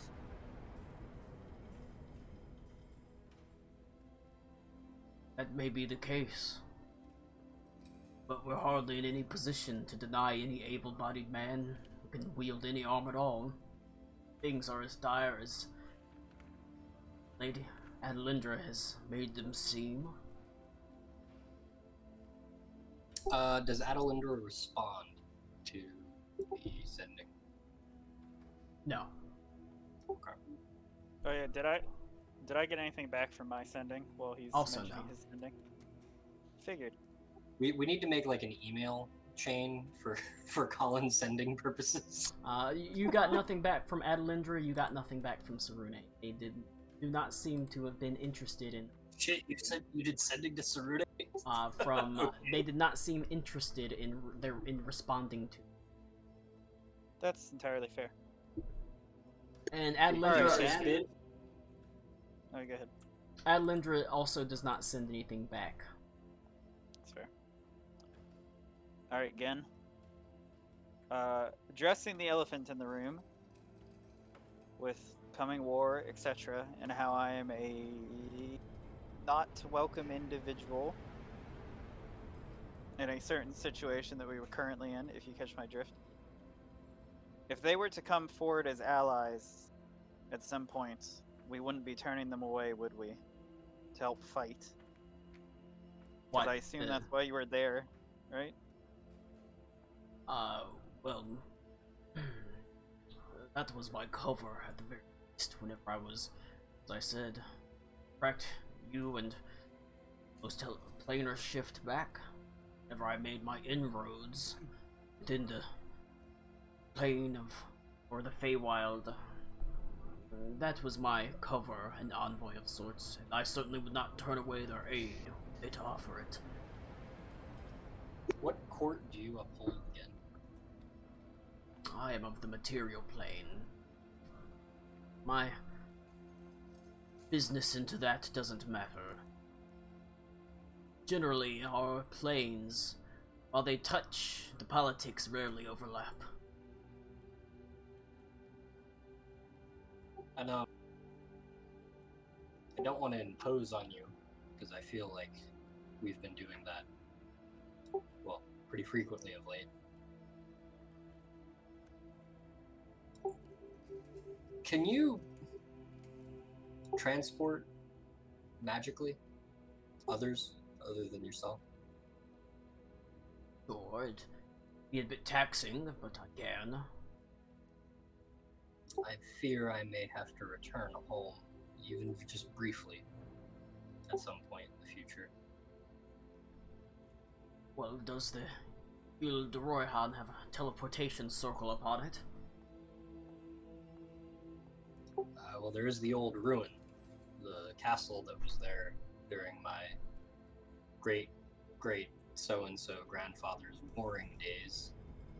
But truth be told, I sort of hate that building, so if it has one, it would probably have to be found. Colin, I pulled that out of my ass. If you don't like it, tell me otherwise. Well, then it will not be an easy task, but one that can be undertaken. A teleportation circle would make it relatively easy to go back and forth between others. But it can be arranged. So it's possible there is a teleportation circle on the Ile de Royhan. It would just have to be essentially relit or reawakened.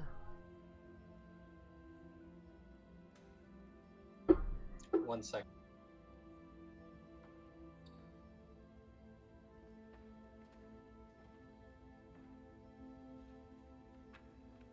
Oh boy, there's a lot going on this session. There's a whole bunch going on. As you're discussing this, a knock on the door. Go in Aruna. A messenger pops. Real quick. Yeah. I'm gonna eat a second.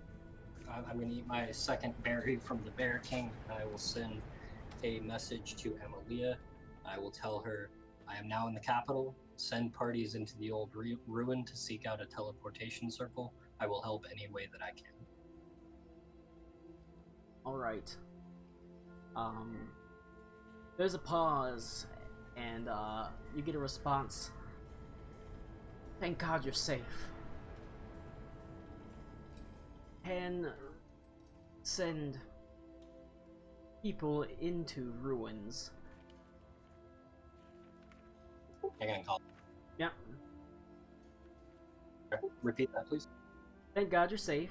Can send people into ruins.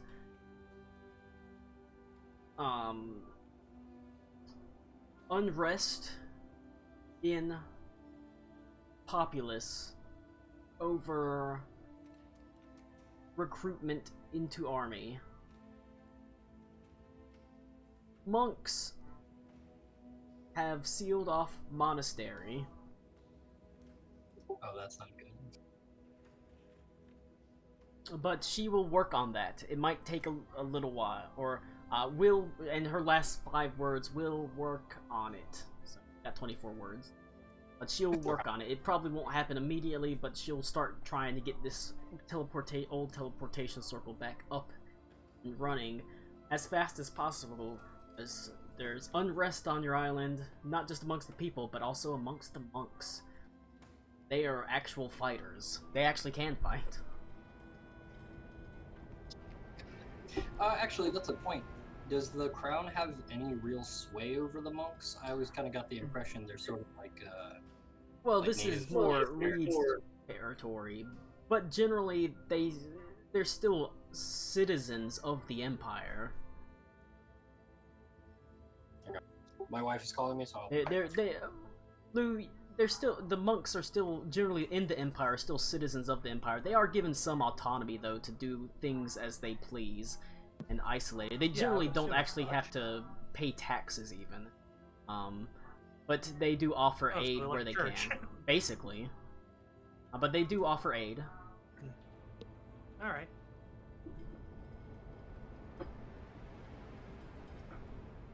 Alright. Are we waiting till Connor's back for this dramatic knock on the door? A messenger Nope. comes in. Sir, people matching the description you were looking for have been noted passing through the city, docked in an airship. I know you wanted us keeping an eye out, but we didn't confront them or tell them that people of that description were currently being searched for by you. Would you like us to inform them that you desire their presence? I'm jealous because I'm out of beer right now. Hey, you know what? You can go and get beer, bitch. South Carolina has stupid fucking state laws. I mean, I can't in the middle of the game, so. Would you like us Say- to inform them that their presence has been noted by you, your contacts, and that you wish to speak with them? Again, says, well, Aruna, well, how do you feel about reuniting with some missing friends? I would have called us the missing ones personally, and I was about to message them if such a wonderful coincidence did not happen. I've had an eye out for people matching their descriptions. Be surprised how easy it is to pick out a Thrycreen in a crowd of every other race. He does have many, many weird arms. I'll send a message to have them brought to the capital at once. They've no need to stay in some sort of ramshackle inn. Sleep in the finest of comforts. I return. Alright, the messenger said, hey, you know those people you were telling us to keep an eye out for? Specifically the Thrycreen, because those are very rare here. Yeah, they sailed in on an airship, so people that you've been looking for have gotten here. All the people that Gen was keeping an eye out for arrived, specifically the party in the Skyweaver.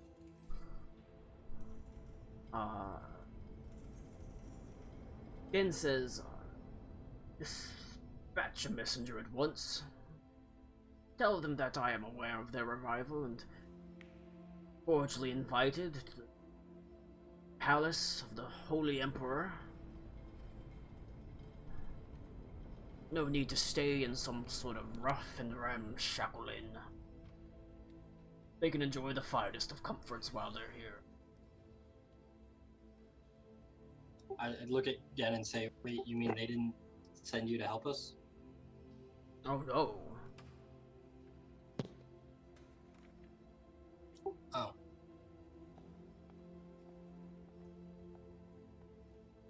Not really.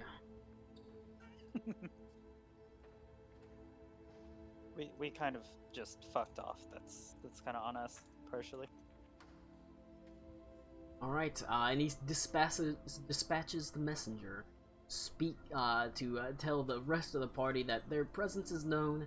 They don't have to stay at a Taste of Pride and Blood. That they're invited back to the capital to meet for a special meeting. You won't go into details. Transitioning back into the inn party. Yes. After having had your meal, and finally had a chance to sort of get your land legs back, walk around the darkened inn, a messenger comes to you.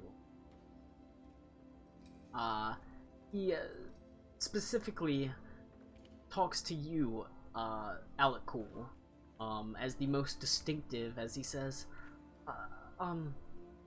excuse me, sirs. Yes.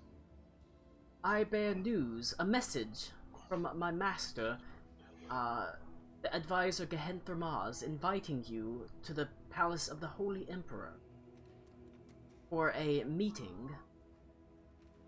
You think of Henthramaz? What? Reed's just shocked a bit to hear the name.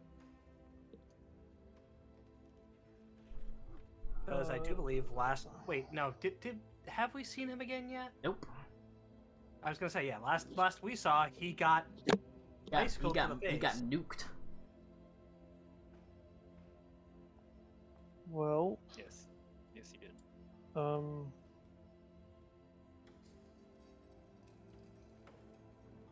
Reed's just gonna eye him a little warily and put one hand on his weapon. What, you're gonna cut somebody up in the middle of a fucking hotel? Reed? No, but I am gonna be prepared for it. I Reed imagine a messenger in advance. I imagine that regardless of who's sending the message, we're still invited to the palace, which we would be foolish to deny.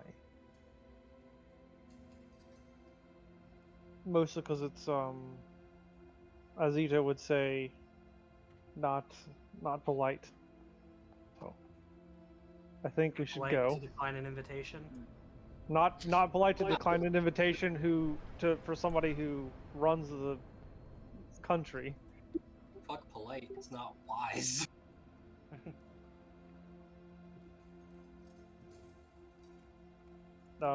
Did they say when, messenger? At your earliest convenience. But the implication is clearly now. Okay. Yeah. Well, I leave now.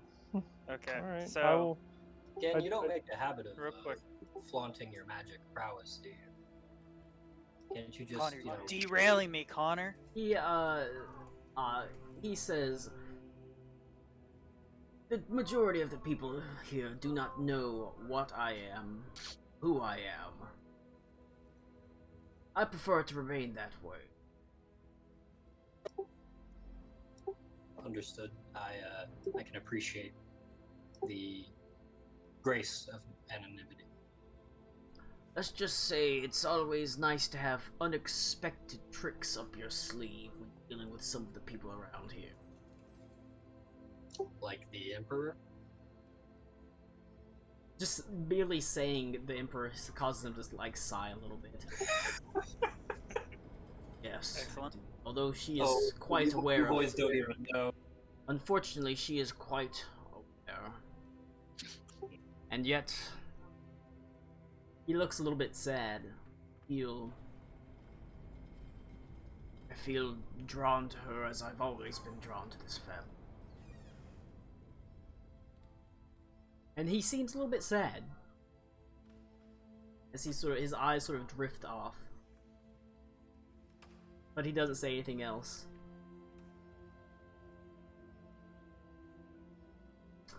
Ah. Call me, you were saying something. Oh yeah. If they're getting ready to leave the inn, I would like to interject with some Eckhart briefly. Yep. If you don't mind. I'll walk up to Alakul. And out of the cook pot, I will have taken the time while we were waiting to make like those temporary hit point goodies. The cook pot can make. I'll put it up if you need me to, and I'll give some to Alakul. I'll like close his hand around like the bag, and I'll go. The offer still stands. I still feel indebted to you, but your friends seem to have come back to you, and if you need me, I'll come back. But for the moment, I'll spend the night here and see where the wind takes me. And I'll pat him on the shoulder. Why give him the snacks? Just give him the cook pot. You want the cook pot? Truthfully, Alec would not use it, so. Yeah. But Specifically, the goodies will be me trying to make the things that Alakul likes, that we talked about last game, the like Thicreen food. Yeah. They're fungus harvesters, moss harvesters. fancy. Yep. Right. Thank But you. yeah, I imagine we'll see you again soon if you aren't here when we get back.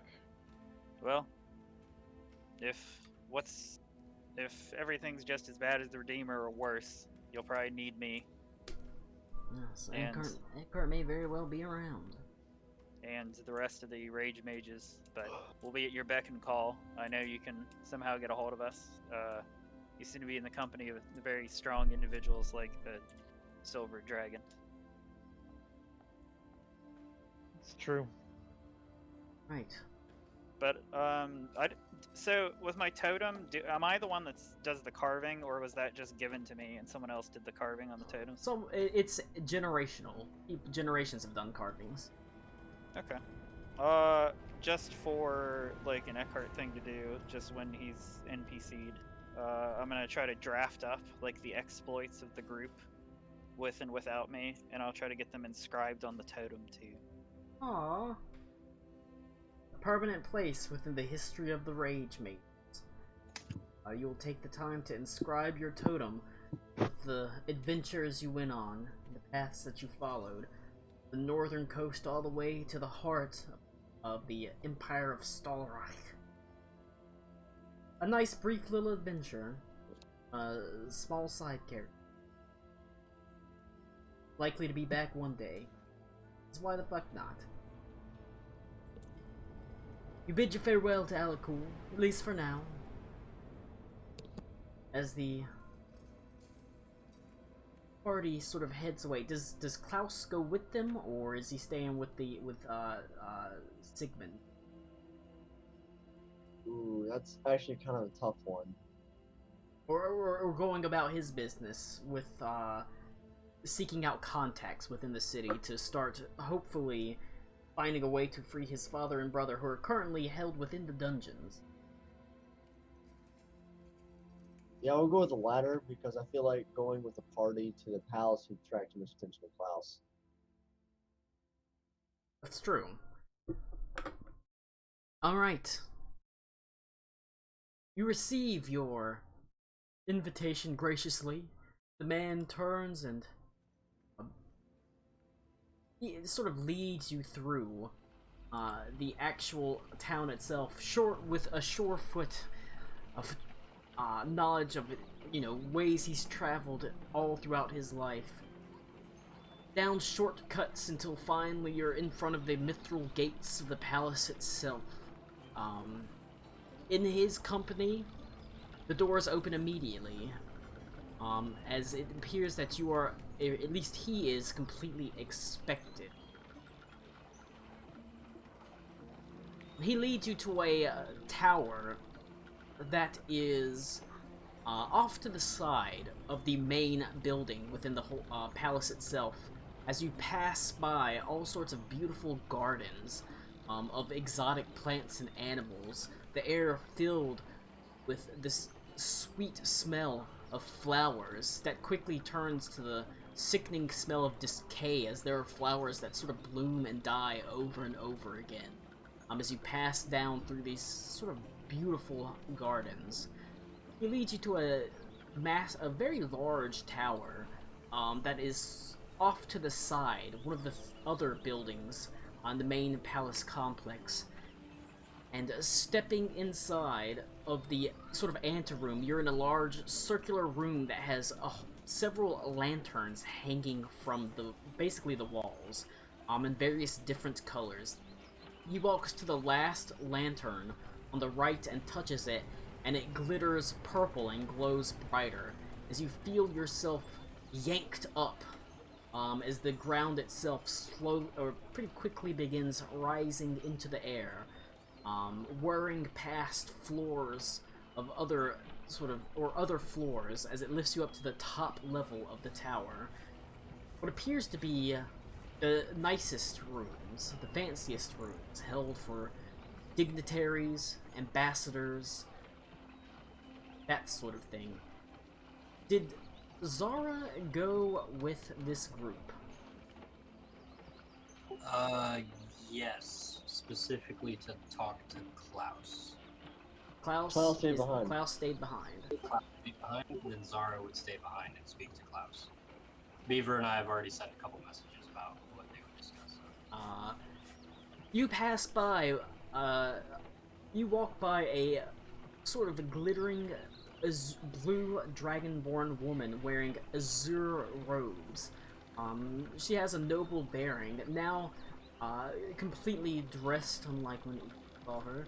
She has glittering jewelry all across her body, sort of beaded necklaces across horns on her head, and that run down her neck and belly, all the way nearly to her feet, that jingle, sort of clink against each other. As she passes by you walking down the hallway, the messenger comes to a door at the far end and knocks on it. The door opens. Then you're ushered inside to see your old pal, Gen, Ito, and Aruna, in a beautiful, lavish suite.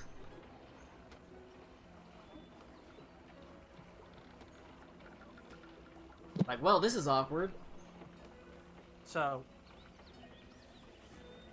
we just got back with everybody? Yep. Well, immediately upon seeing a Hethros, Reed would run up to give him a hug. Gen is in flat out. Gen is in his I'll be right back. like 29-year-old, 30-year-old form, so you only come up to his waist, but he does sort of kneel down and sort of pat you on the back. It's good to see you, young master. Good to see you're alive. He sort of pats his leg and says, a little bit worse for wear, but a little bit of a limp is not too bad, considering everything. I'm glad to see that you managed to escape as well. He's gonna back up a bit and just nod. Yeah, thanks to you. To tell you the truth, I was worried whenever you didn't arrive as soon as I had hoped. Had eyes out in the city looking for those meeting your description arriving. And unfortunately, we had our own couple of mishaps along the way. Well, I should like to hear them. It must be an incredible tale.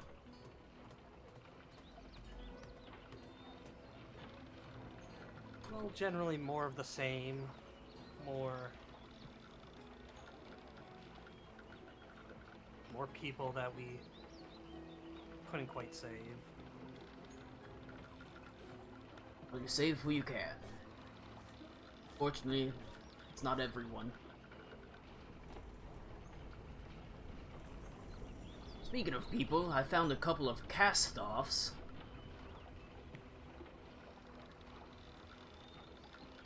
As he motions at, to, Ito and Aruna. I could not have done it without our lizard folk friend Karakwa.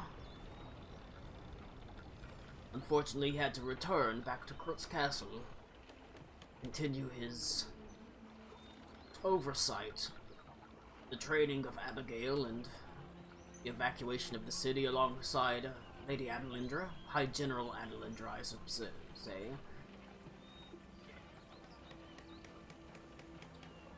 I just awkwardly stare at Reed from across the room. Secret lovers, that's who they are. Hope you're not doing that for me. I'm staring. That's all I do, is I just stare at Reed. Yes, well, I mean, ultimately, for good or for ill, I believe both of us scratched a few things off of my bucket list.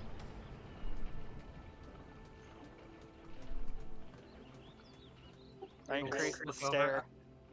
Of course, it's great to see you guys too.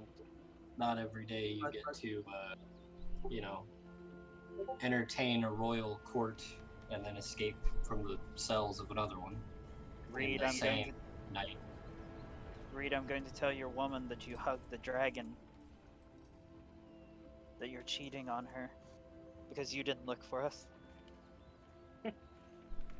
Just kidding, we fucked off really, really, really hard out of the blue. I think Ite is more upset about it than I am.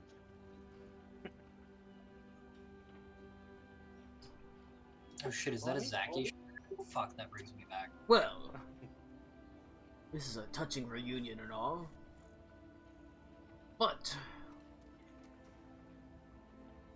if you would like, I can arrange for rooms to be had here within the tower. You will be guests of the court, my own personal guests, as with the chief advisors to the lady herself. See that you have every comfort that you would want. Well, I certainly wouldn't have any reservations against it. However, you might have to go back and talk with Klaus, because I think he had some plans himself. Klaus is here. Of course he is. Well, we don't have to go back and talk to him. I know I haven't been around for a while, but I can still just, you know, contact him. That's not necessarily. I can go seek that's out right. Klaus. Aruna still has an earpiece, doesn't she? I don't. Problem, no Oh, you never got one. one's not been commissioned for you. That's something you can do here, though. Yeah, I would see to that immediately. I can seek out Klaus and tell him of his invitation.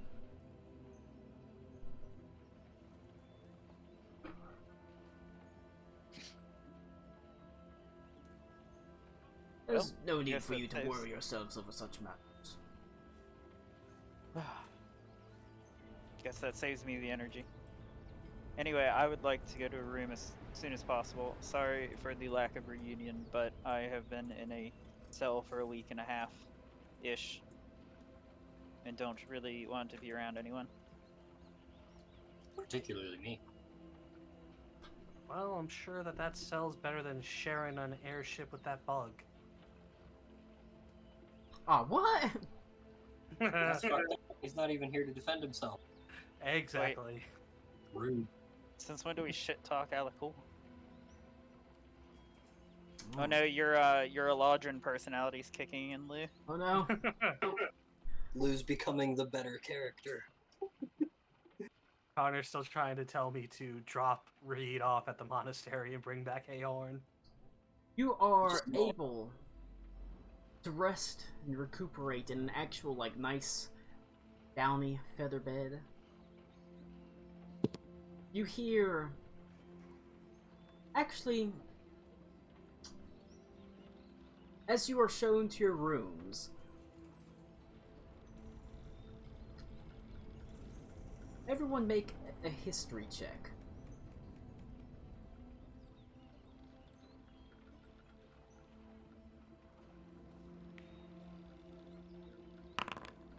Oops, that's the wrong skill. Ooh, baby. Natural 20 for 25 total. 20.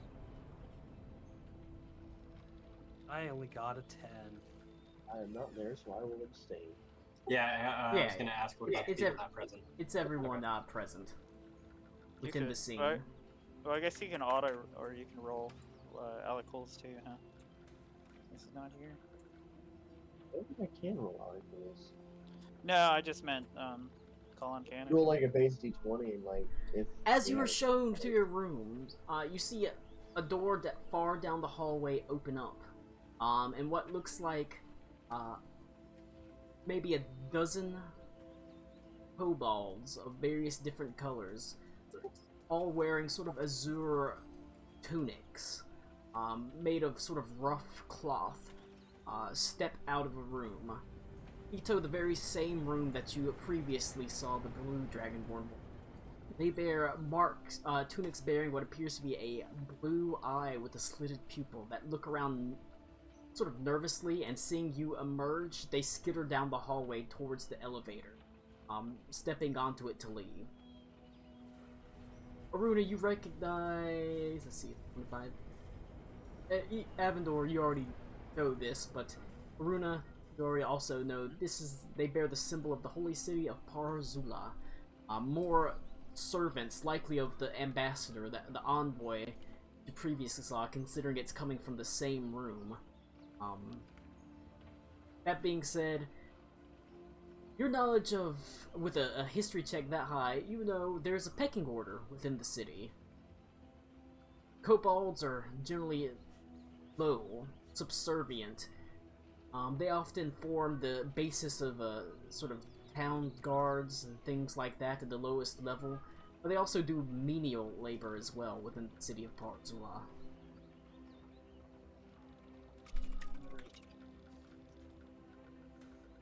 There's a pecking order there at the bottom. Yep. Lowest of the dragon. Ito also got a 20, if that matters.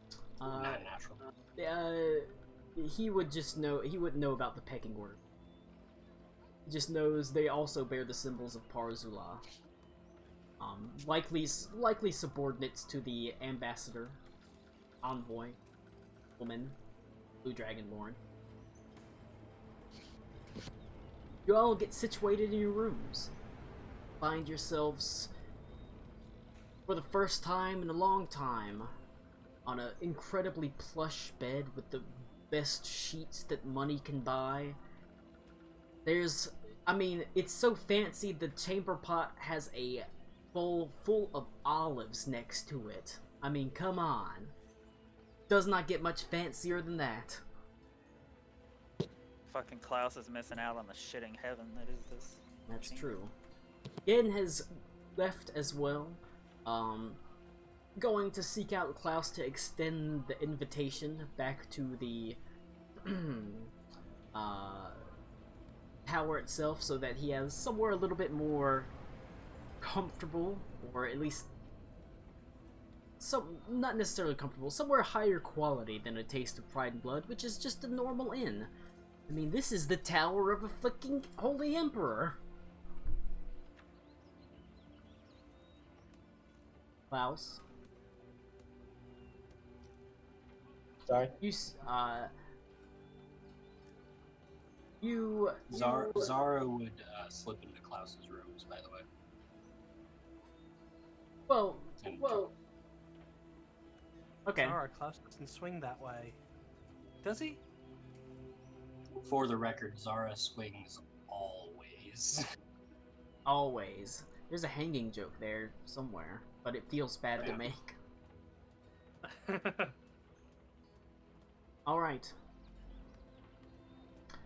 Klaus, you have a contact. Direction to go. Madame Murdoch. She's been a long-time friend of the Fisher and confidant, and she, from what you can tell, is thriving for the most part. There's always business to be had with brothels. Always. And it's the perfect place to gather information due to the fact that, well, people talk in bed. As you said, people lose things in bed. Are you heading directly there, or? I'm gonna swap out a spell. In fact, you can, you don't have to go overland even, since the brothels themselves were part of the, Oh, they're connected. Okay. part of the Bloodstone Brotherhood. They're all connected underground. All the stuff that was previously connected, was all previously started. The Bloodstone Brotherhood is all connected underground. So there's outposts everywhere. At least an outpost where you can get in touch with them. You know, there's the brothel.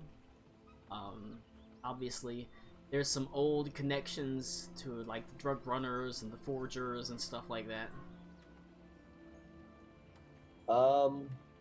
Shut in the dark. Would Zara want to come with? To a brothel? Well, to get information from a brothel. Yeah. Sure. Yeah. It's not very often they get to show. Sorry, different voice. Certainly I'll come along. It's very often they get to show someone the old network. These tunnels run all over the city. It's true. All right. Sure. But you do And have time to. like, I'm taking the scenic route and telling them, like, if you go down that one, you want to go down here. Like, I once got mugged down that alleyway. I once mugged someone down that alleyway. Turned out it's in the same bastard that mugged me the week before. All right.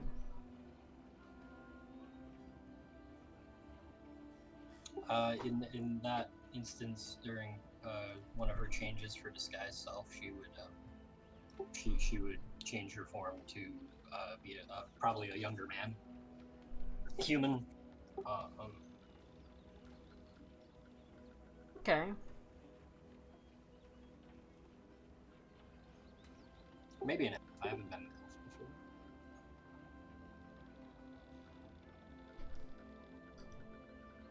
You, Klaus, walk these tunnels through the sewers easily. It's a place that is familiar to you, comfortable to you in its own way. You all make your way to Madame Murdoch's main establishment. I mean, it may very well be a place you visited on more than one occasion. She has both her boys and her girls. The rather, perhaps, tastefully or not tastefully named brothel called Happy Endings. It is a establishment that is held in actually pretty high regard throughout the entire city as having clean women and clean beds and a surprisingly robust menu of drinks, alcohols, and other slightly more illicit and exotic substances should you have the coin. It looks like the entrance into the cellar of Happy Endings has not been used in a long time, as you have to sort of push up against it. Whenever you heave up against it, it doesn't give. And you try again, and you hear something shuffle. You suspect that there is a crate or a barrel that has been put over it. If you want, you and Zara can both try to force it open with athletics checks. You know, regardless of my appearance currently, I'm not the strongest. Neither am I, but let's give it a try. Might as well. Call notes for the same you're not complete. Wow. All right. Nice. Athletics. 17. Hey, it's some good athletics checks. You managed to clear it without completely knocking the barrel over and alerting everybody in the entirety of the brothel. As you push up against it and manage to heft it enough that the barrel on top shimmies, or the crate on top shimmies to the side instead of just completely toppling over. Just manages to be pushed to the side as you open the door without making much noise, emerging into a dark, cobweb-colored covered basement filled with crates and also large racks of wine, each sitting, many of them covered in dust as if they've been there for quite a while. Likely, Klaus, as you pass by them, you know these are likely the more valuable vintage wines. Type of thing you've seen served here before. Out of curiosity, I'm gonna peruse through them and look for any of Ito's wine. Oh God, I hope not. You do not see any of Ito's wine. Perhaps Damn. fortunately or unfortunately for Ito. From all over the Empire, but none from the Ile de Royhan. Who knows, maybe that's a business venture for the future. One day, we're gonna be huge. It's gonna be like Seattle's finest coffee, but with wine up in here. You see the stairway leading upwards. A single torch, well, not even a torch, it's more like a reed lamp, something like that, burns dimly, casting the faintest orange glow over the stairway leading up to the actual ground floor of the brothel itself. And you hear the hustle and bustle above you. Footfalls on soft plush carpet. The occasional coy laugh of a woman. But above it all, a booming, sort of piercing voice that rises above all the laughter and says, "Girls! Girls! Gather yourselves! We've got a customer coming in! Now, dear. No need to put on such pouty lips. I'm sure you'll be able to get any man you want. As long as the pay is right." The sound of Madame Murdoch, a voice that you haven't heard in some time, coming from above you. You know that this stairway is going to emerge in the kitchen. However, how do you proceed? Do you sneak up or do you just... Hey, I'm here. Oh no, I'm absolutely gonna sneak up. Alright, go ahead and roll a stealth check. I would also try and slip it. That is a 15. 28. Pretty good stealth checks for the most part. Whoa, wait. Your stealth is plus 13? Plus 12. So, Okay, yeah, you plus have 12. expertise. Got it. Okay. Alright. You slowly make your way up. The old stairs creak slightly beneath you. At least one does. You know there's a stair near the top that creaks pretty loudly, and you step over it, and Zara does the same. You emerge, push from the cellar into the kitchen, finding it quite warm, as there is an oven that is baking what appears to be a large loaf of bread. The kitchen itself is small. Happy Endings does not move a lot in food, it just mostly feeds the girls of the brothel and that sort of thing. Currently, there is nobody in it. You continue sneaking up through the kitchen. There's a low, open area, sort of an open window, that you can see out into what appears to be a bar area. And there she is, Madame Murdoch, standing nearly 8 feet tall, a Goliath. Damn. Beautiful in her own way, and powerful. Well, a protector of the women of this brothel, and a protector of her allies. She wears... aroused. a very sort of flowing red dress made of what appears to be a silk that just catches the light and has been tailored perfectly to cling to her rather curved form. She has a headband on. It looks like a flapper's headband. It's beaded. As she sort of goes from girl to girl, sort of adjusting their dresses, pushing up their bosoms, saying, "Now, now, dear, want to put on the best show there is." I mean, that's what earns the most money, my dear. She pats one of the girls on the face before standing up over them. This is the, what's it called? Now, where they all line up to meet a client. The opening sequence to Rush Hour 2. Basically. That's The lineup, sure. And where all the girls sort of present Let's get some themselves. Mushu, Klaus. And, they are picked by the gent or lady that wishes to spend an evening, negotiable affections with them. The familiar face or form of Madame Murdoch. I don't know if Madame Murdoch actually was a particular race you had in mind, but I just made her a sexy No, 8 foot tall, sexy a sexy Goliath. Strong. 8 Let's foot do tall, it. sexy Goliath. Like down. So down. The only thing she's missing is that she looks like Lady Dimitrescu. I'll step on your I balls. was thinking more of the matchmaker from Mulan. I don't think Goliaths can be fat though. She's well toned. Yeah, I feel like she'd be a muscle chick. Like I said, she's wearing a dress that is low cut, revealing an ample bosom, clinging tightly to her, but she wears, like I said, a flapper's headband, and she's pretty in a very strong way. She's Heather Swanson, the strong woman. She's essentially Brienne of Tarth. Basically, yes. But sexy.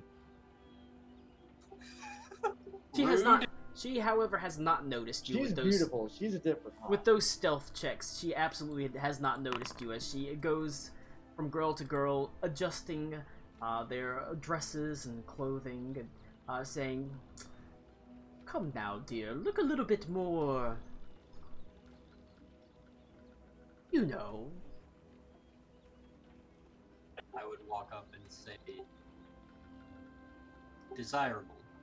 Exactly, desirable. You have to make them think that you want it as much as they do. I'm watching this transpire through the window thinking that Zara is still behind me. I don't recognize you. Have we met? I would. Are you the bow. client? I can be a client. I suppose anybody can. Is she being like? Is she physically touching the ladies? Is she standoffish or is she intimate? She does stand in front of them, currently unsure of your intention. I would reach into my purse and I would hand her a number of coins, and I would actually ask for a private room for myself and a friend, and as many Ooh. Saucy. as many of your wares as you see fit for this amount. You know, hand her maybe, I don't know, 5 gold, 10 gold. I don't know actually how. Zara would know how much that thing would cost, but I don't. Well, for how long are you wanting to reserve this private room, my good sir?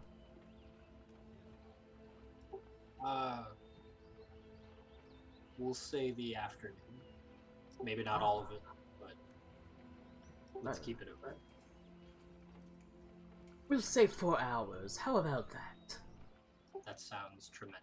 A room for 4 hours for you and a friend. And As well many as- of your wares you see fit. Ah, well, it's not how many of my wares as I see fit. How many you see fit.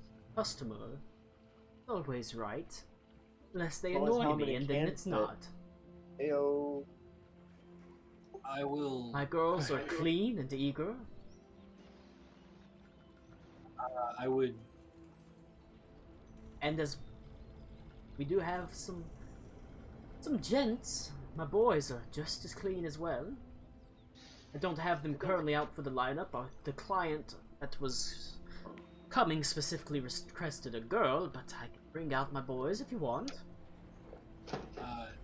For our purposes, this would specifically be mixed room. But I would also let her know that I trust her establishment's judgment. And I would prefer for her to lead the way and make her decisions based on what she thinks. Here comes the Bear King. Stop it. Don't. I've had enough of twin gnome hookers and STD charts. What did I miss out on the other week? Are you trying to get the Bear King in here for a honey trap? Now, I'll see that only my best goes to you, considering the amount you seem willing to pay.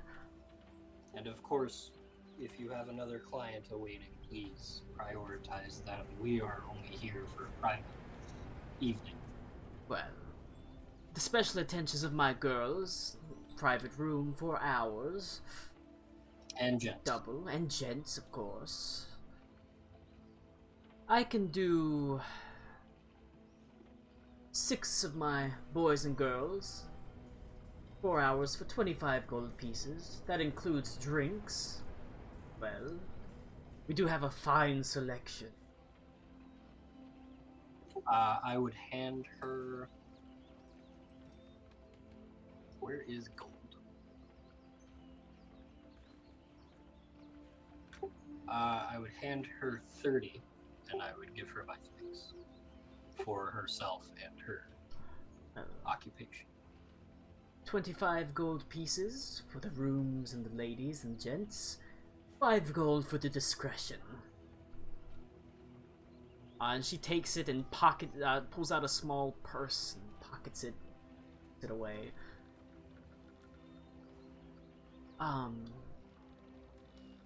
Delia, show this lovely. And I would reveal Klaus's presence. Does Klaus actually? Well, I wouldn't leave the kitchen, but you could definitely point her towards the kitchen. I think she'd go. Get him, Ziggy. Get him. So what do you say? You point him to the kitchen? I say my companion is this way at the moment. I'm sure he won't take too much convincing, and I will follow Murdoch into the private room. So you don't show her to the kitchen. You show her to your. Well, it's her kitchen. I'm just gonna point to where I think he is, and then I would follow her to the private room. Delia, show the gentleman to a private room. Pour him a drink. We'll have your companions in shortly, my good sir. It is a bit unusual that he's in the kitchen. You sneak in whenever I wasn't watching, or?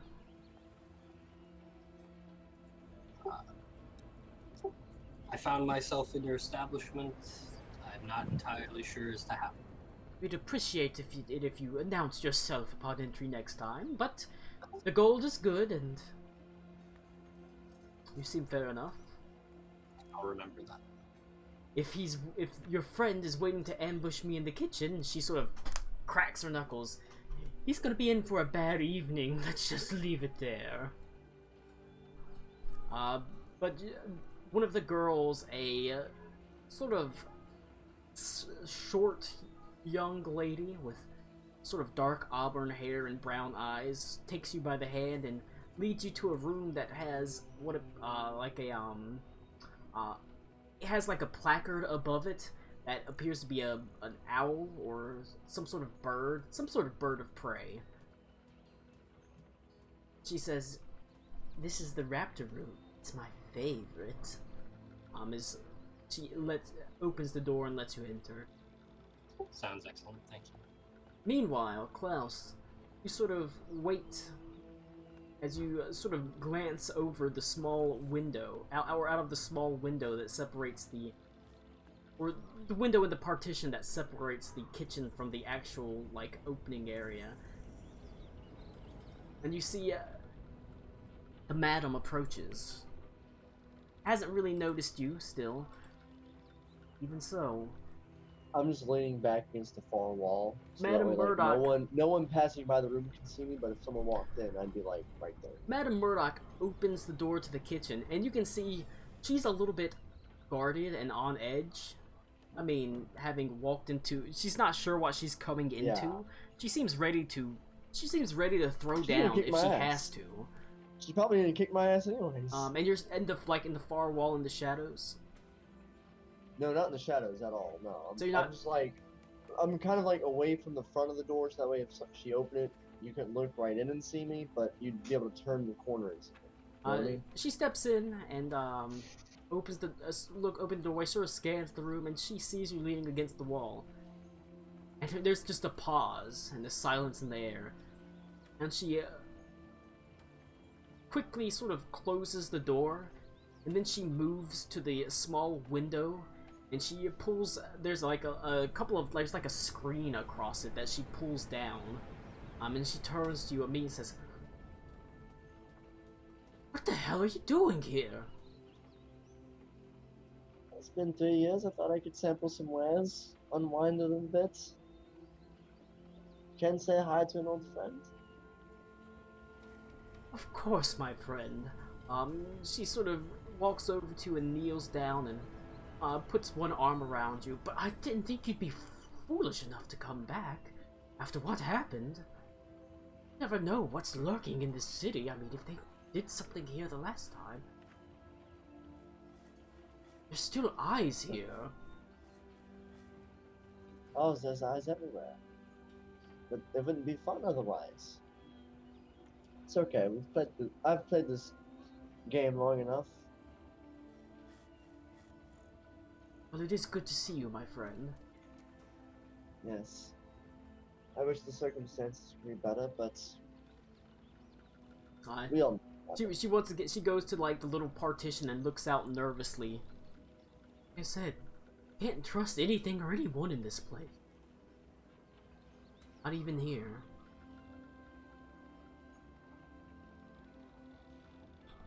This is Madam Murdoch. Yes, Yeah. she's talking to Klaus.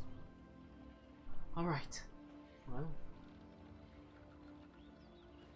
So, fuck, I had something and I lost it. you entirely. must have come back. Could have just come back for a visit, Klaus. No, see, I've hoped that Jesus Christ. I'd hoped to hear some recent news regarding my father and brother.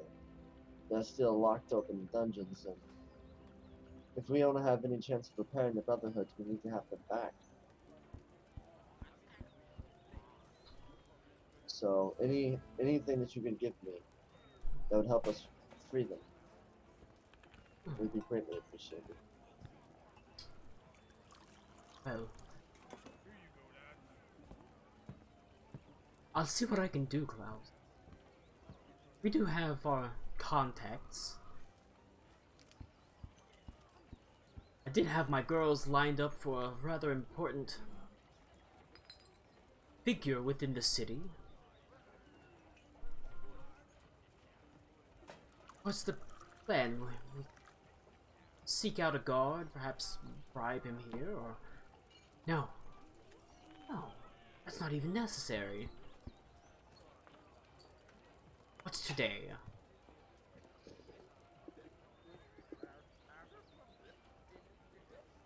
Montag. Yes. Yes, usually basically the Tuesday of every week, one of the captains of the guard comes in.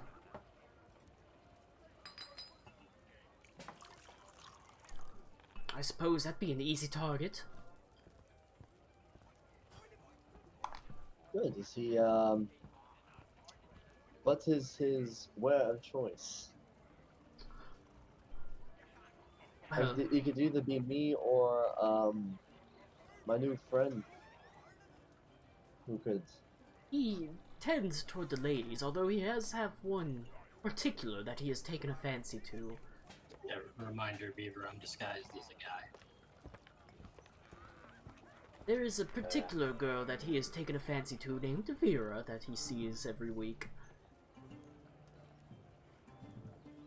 You know how these supposedly noble types are, swearing up and down that they're going to take him out of this mess and give them a good home and no longer having to work in a brothel, and Vera plays along, but they never do, and to tell you the truth, most of my girls wouldn't even choose that life.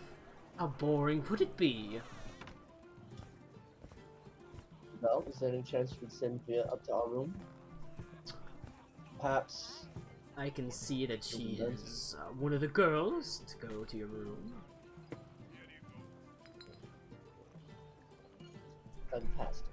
Of course.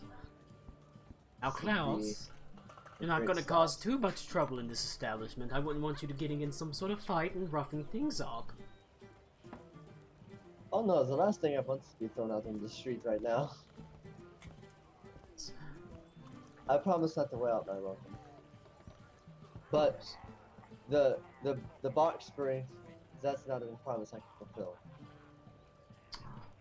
Of course, my dear. I'll make sure you have the utmost of privacy. And I will send Vera in shortly as she opens the door. Lets you go. You head to the Raptor room. She escorts you there herself.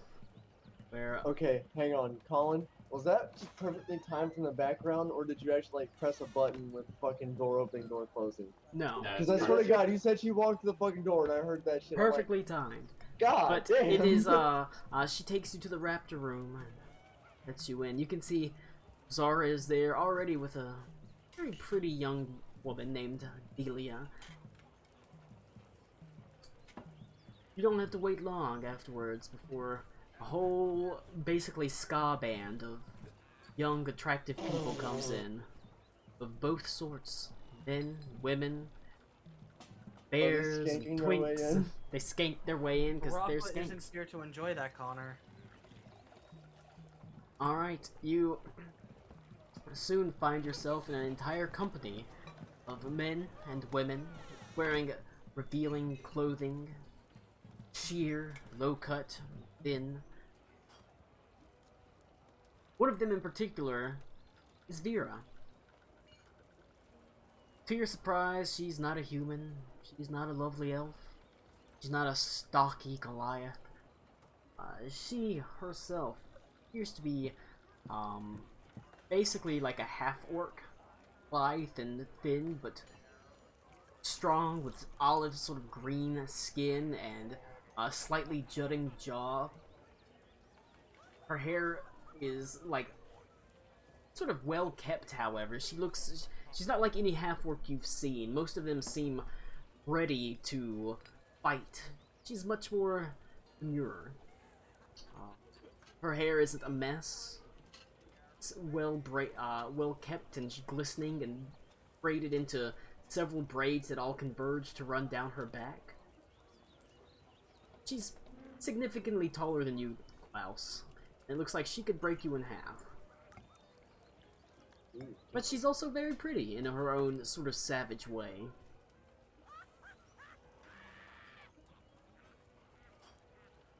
Did you want to see me? He says as she walks up to you, in particular. She sort of says, "You look tense. Let me rub your shoulder." I will wave to Klaus and say that we still have things to discuss, but it seems you have your own business at the moment. And I would go dive into a pile of flesh. Alright. Alright.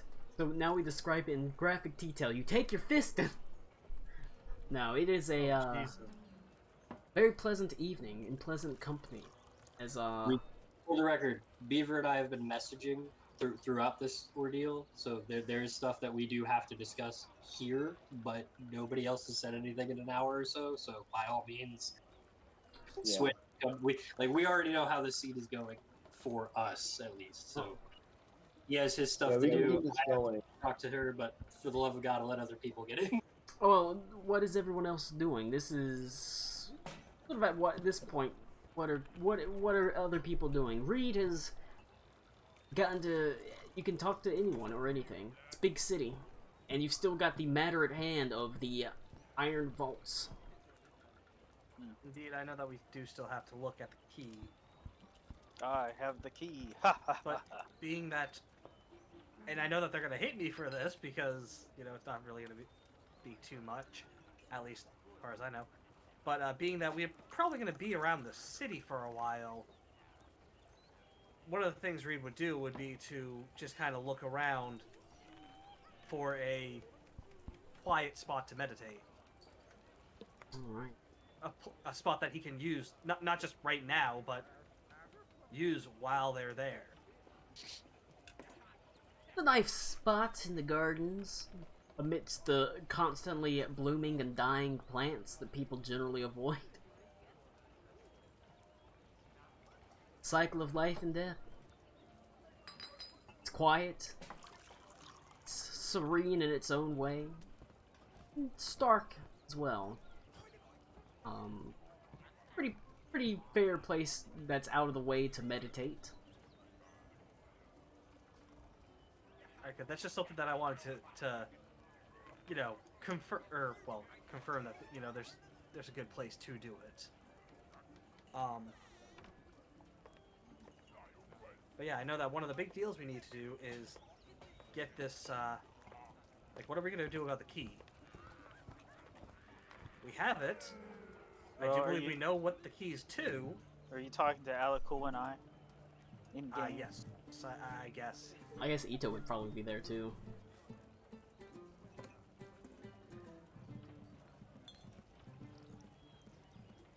Well, key, one thing, but we have to get everyone together. Where the fuck is Klaus, first off? He's getting his jollies. I say to the open air of the room with 3 other party members in it, where the fuck is Klaus? Wink? Anyone? Well, personally, I don't quite know, but he is off on his own errands right now. I'm sure we can get him up to speed afterwards. Well, second order of business is, do we want people to know that we're sneaking into the Redeemer's private vaults in a city of people that probably give a shit about the Redeemer and his family, etc.? I personally, we're alone, right? There's a locked room. Yes, there's locked. If you want, you can try to determine if the room itself is being spied upon through other means, but Ito would do that the second he even enters the room for the rest of the well, that'd be a detect magic check or an arcane check. Arcana check. Cast detect magic. There is a lot of magic on the room, but to your satisfaction, it's various abjuration wards, protections from prying and things like that. I don't know what just happened to the screen. Sorry, I made it green. I don't. It just did. There is magic, significant magic, but it looks like it's all actually meant to be. It's abjuration protection things. Spells of that stop like protection from good and evil, spells that stop planar shifts in and out like forbiddance and things like that. So you can't technically teleport out of this room Good to know. or into it. But I have to pee, so I will let y'all discuss it. So, but you do get the feeling it's completely. Okay. Full disclosure, I don't. Private vault or private vault, there's nothing in this city that's genuinely private. Well, also, in the back pocket, and someone that was there for the event, we have Gen. who I'm sure can turn a blind eye to us poking around. I mean, there was Here, right? some reason he gave up that key. So Yeah, Gen was there when we broke the bastard's neck and he pulled that key out. No, I mean here, present. No, Yeah. I believe Gen left us to our own devices. But, I mean, it's not hard to find him, I'm sure. What do you guys get a dragon? Can we get him like a cake or something? He's been pretty on point with this lately. I think we should get him drunk. I don't think that's wise. Why? Well, could he even get drunk? Nah, worth a shot. Yep. Well, when I go to the archives at some point, which I'm going to ask to do, I'll find out if we can get a dragon girl.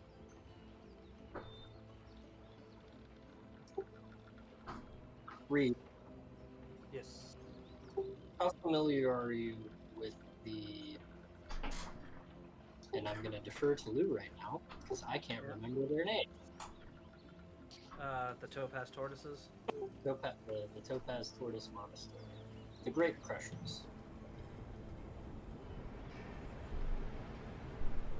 This is it. I'm still gonna play it like this. Oh, this is your chance, man. Honestly, I don't actually know too much about them. My master was Luke, not a monks fan are of them. revolting. This is cool as fuck. What? The monks are revolting. This is cool as fuck. But no, I just, Ito would ask if familiar or not. I think you and I have something to discuss later. Alright. But yeah, unfortunately, I can't say I know much about them. My master never really cared much for them. Out of all the other monasteries, they're the ones that he liked the least. Bunch of damn drunks. We spent a lot of time coming up with that character. It was like Iron Cask, right? Something like that. The dwarf. You know that. Yeah, I know. Let me grab his name. Anyway, sorry, digress. Okay. Well, are we But- digressing on the vault point about why we're here, or what's going Well, I on? mean, I think we've done quite a bit of our own personal quests at the moment. Perhaps we take a moment or two and look at the state of the world, and I'll look at Aruna and say, and of the court, apparently. You know, I thought we met enough assholes where we were, but we're in an entire den of more assholes. It's really fantastic. I have learned in my years, as an elf, how old is Aruna? Like year-wise? Like actual time spent on existence? I will be completely honest with you. I would guesstimate, like nearing 100, but I legitimately don't know because I was so cloistered and stuck that I don't actually have. Yeah, an because you idea. haven't been socialized. Yep, I literally have not been out of the cult world since I was a little baby. But, you know, my brief 36 human years, or 46 human years, whatever, I've learned that the nicer the clothes get, the more assholes there usually are. Yeah, Connor. Nope. Yes, sir. I was just gonna say, yeah, his name is Brokuman. Brokuman Caskstone. How do you spell that first name? Brokumin. Brokuman. Brokuman? Okay. Also, is Baby. Nick actually here? Nick, are you present? Yeah, that was the randomized name I got from the generator. I'm digging Caskstone. That's a good name. But Ito would say, I'm like, the Caskstone can be a prickly fellow. He's a good man. I'm afraid something might be wrong if the monks are revolting, or at least cutting themselves off from my people.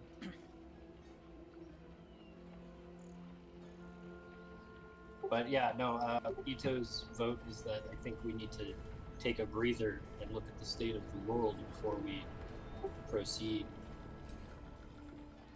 Yep.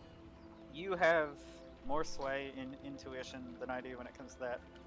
I'm gonna go poke around in a library and archive, which hopefully they have here, and I'm sure Gen wouldn't have a problem with that. I think we need to learn a couple things on the Fae, undead, etc., and kind of what we're dealing with when we go down in the vault, because who knows what bullshit the Redeemer left behind. Actually, Colin, that's a point. Have we encountered any undead since dispatching the Redeemer at all? No.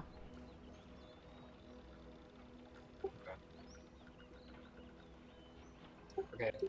As a out of character question about my character, did we hear about undead in any manner before we started encountering the Redeemer? I mean, you've heard of them before. The things that pop up every now and then, but it's not common. But is it like a, like a ghost story, or is it like this is an actual thing that happened? It's things that happen, but the magics are rare and forbidden. I just wanted to make sure that, we didn't destroy He the did not. source. He did not invent necromancy. Okay. I just realized that I don't think that had ever come up afterwards, so just wanted to check. Yeah, we can go down into the vault, but I fear that might launch us further than we're willing to go right now. No, that's why I'm agreeing with the breathers situation, and I'm gonna go do what I'm good at, and let you do the courtly, unpleasant politics. I'm back. Right. Well, and I need to know who that's from. You just said you sent it specifically to Oh, her. okay. I didn't know if it was because I sent you a message for Adelindra as well. Okay. But I know who that's from now. Okay. But Ito, while you're poking around, maybe try to figure out how to get me one of those fancy sending earpieces, so that I'm not wasting my own energy calling back and forth. Yeah, that's I think that's priority one, and also in this city shouldn't be too difficult, and I promise you shouldn't have to sleep with any enchantresses in order to get it. Fair point. I will go find a guard, or again, whoever is easier to do so, and I'll see if there's like an archive within the castle or the whatever keep we're in, etc. See if they'll let me poke around in the books or not. You are able to find the guard. There's one station on this floor. It looks like a rather... And yet, despite the fact that this is a floor that has rather important people on it, the guard himself is quite old. Looks like he wouldn't be particularly well fit for a fight, but considering the amount of magic that was cast on these rooms, you'd be surprised why there's not that much worry of any sort of interlopers or intrusions. He mostly seems knowledgeable about the city and its surroundings and people that you can meet. My name is Robson, good lady, and I am more than happy to answer any questions that you may have on the goings-on of the city of Weisenburg and where you may wish to go. I can tell you all about libraries within this fine city. I myself spent more than one luxurious and pleasant evening amidst the stacks of the books in the nearby libraries. Some very fine libraries within the town. Many good librarians as well. Not that you might need a good librarian if you know your way about a library yourself, as he continues just kind of droning on and on without actually answering your question. I'll just let him go. What were we talking about again? So Gen said we pretty much have whatever we want within the confines of the castle. Is there a royal archive for a wealth of information? Oh, yes, of course. A royal archive can be found within the main building itself. Quite large. You'll be able to notice it immediately. It's off the west wing. All you have to do is follow the smell of old books. The smell I actually find quite pleasant. Reminds me of my youth, whenever I used to wander these fine streets. Just a young lad unsure of where I was going and what I would be doing. Who knew that I'd grew up be one of the premier formative guards within the entirety of the Empire? Of course, it's not that surprising. I've always been a driven lad, as he continues going on and on about his life. Yeah, I would say, for the record, Colin will literally just keep throwing bullshit at you if you don't interrupt him. I'm enjoying the prattling. So this may be slightly unbecoming. Do you take tips for being so generous with the information? Shit, does Stallreich tip? Well, it's not normal for the guards to take tips. It is merely our duty to serve you as best as we can and direct you. That being said, it has been known for the occasional guard to accept a little bit of coin, considering our solemn duty doesn't always pay particularly well. Unfortunately, I have not had much business as of late. Not many people coming through here, although they're often well girded in coin and willing to pay out. I, of course, myself stay within the local guard barracks, so I have little in the way of bills and I pay no rent. At the end of the day, my pay is duty to the city and the pride that I feel serving it.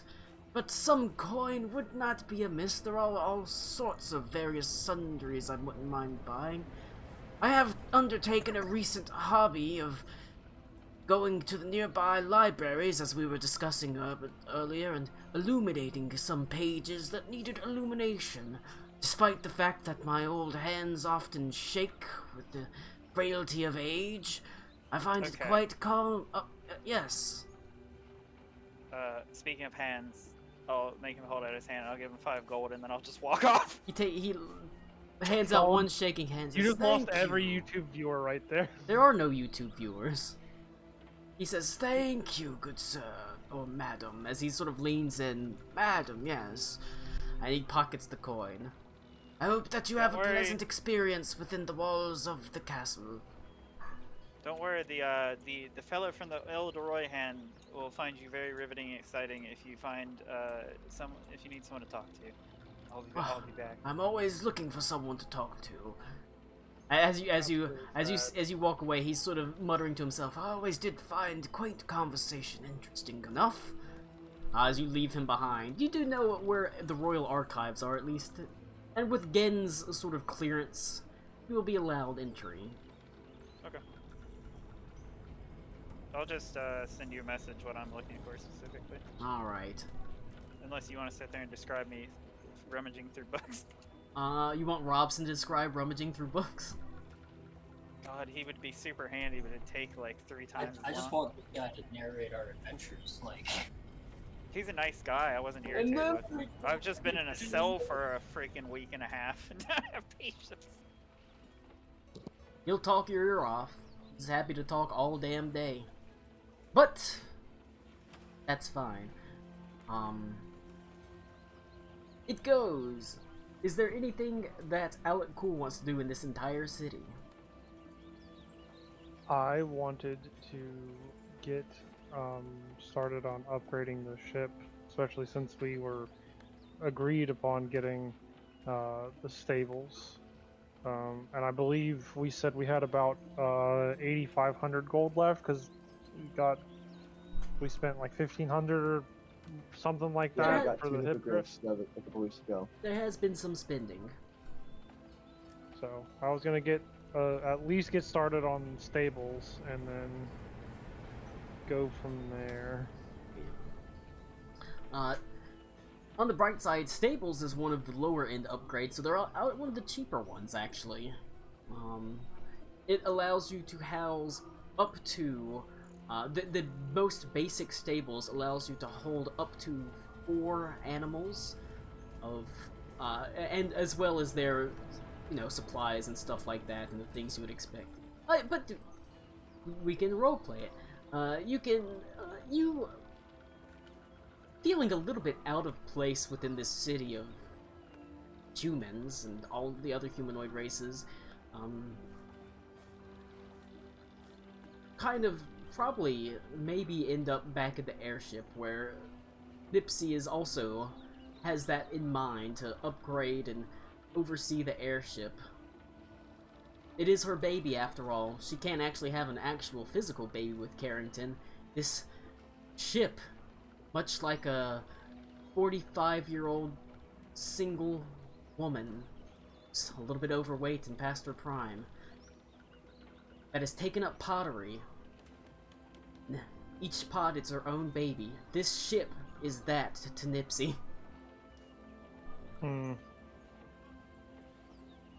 Alright. Well, that's what I do.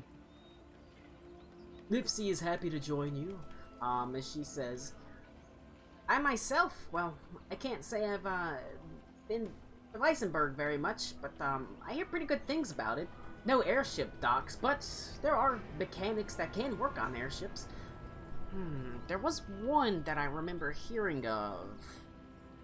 I think Terran? Terran, yes. I heard good things about him whenever I was doing my research on airships. And after asking around several of the other airships, you're able to be pointed in a direction. Terran doesn't live inside the city, he actually lives outside it in his own forge, just outside the walls, in a small gathering, really a hamlet that just sits outside the wall. That being said, the hamlet itself is basically just a large junkyard that has all sorts of strange scrap wood and scrap metal. You can see there are all sorts of animals that run through this, basically this junkyard. They actually have strange, almost rock-like appearance. Craggy, dark, almost boulder-like skin that has cracks in it that glows as if it has magma coming from within it. Hellhounds that roam this junkyard of Terran. All held within what appears to be, it looks like it's a fence, but it's made of like super thin, almost looks like fishing line. But it looks like it's made of silver thread, and it's all crisscrossed like a fence, essentially, like a chain link fence. Neat. The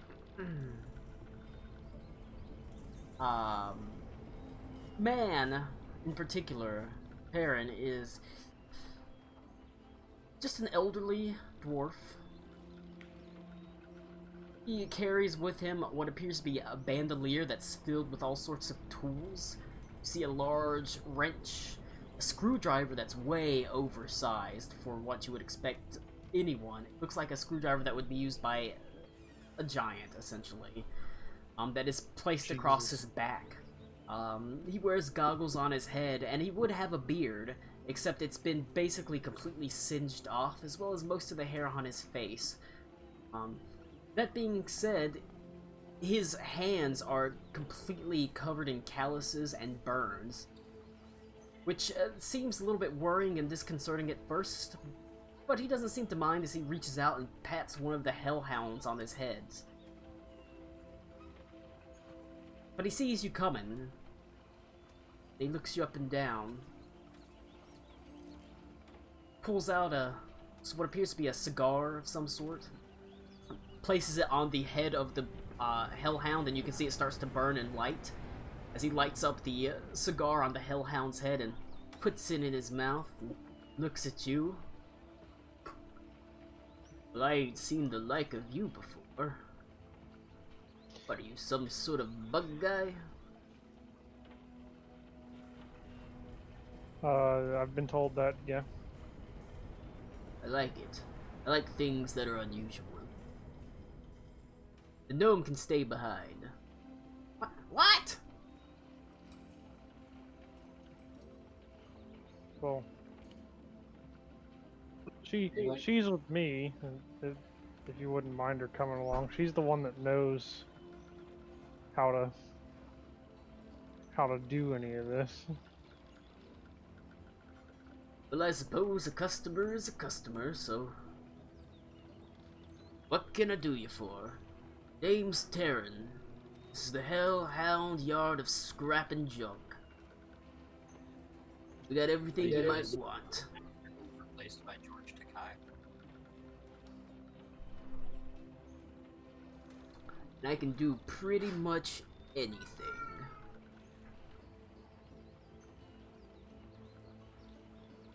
Well, we're looking to have our airship worked on. Definitely need a stables built. Well, that can be arranged. What sort of budget are you looking?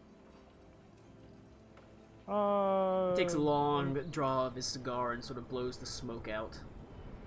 What would it normally cost for something like the stables, and we'll go from there. Oh, basic stable. I can do it for 1,500 gold pieces. Doesn't come with feed or anything like that, but it'll hold them in nice and secure.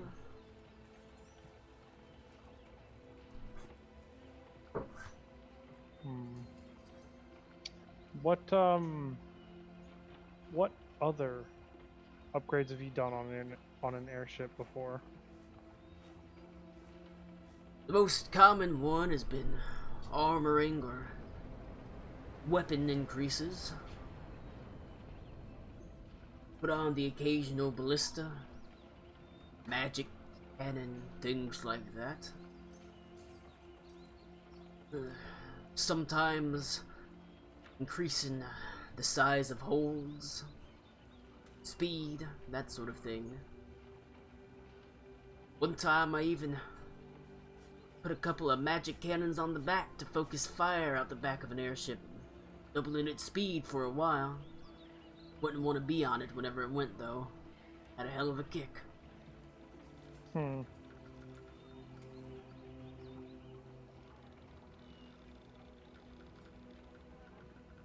Well, I definitely want to go ahead and get the stables working.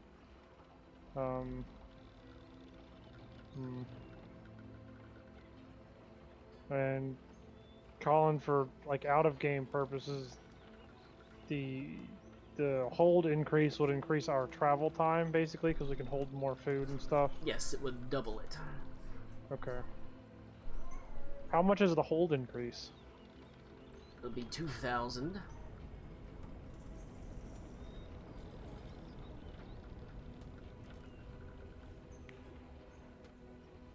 Okay.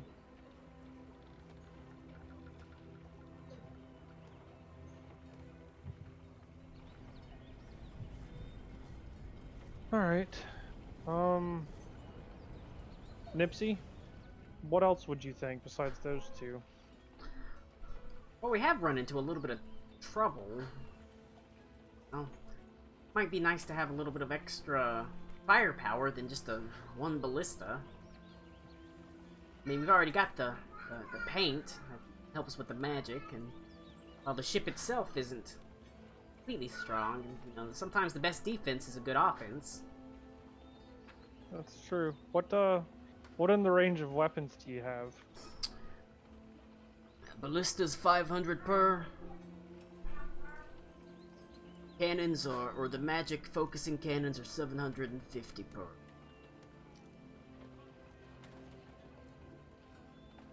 Let's see.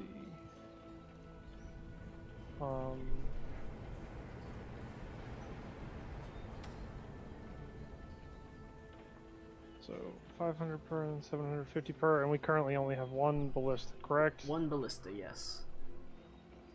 So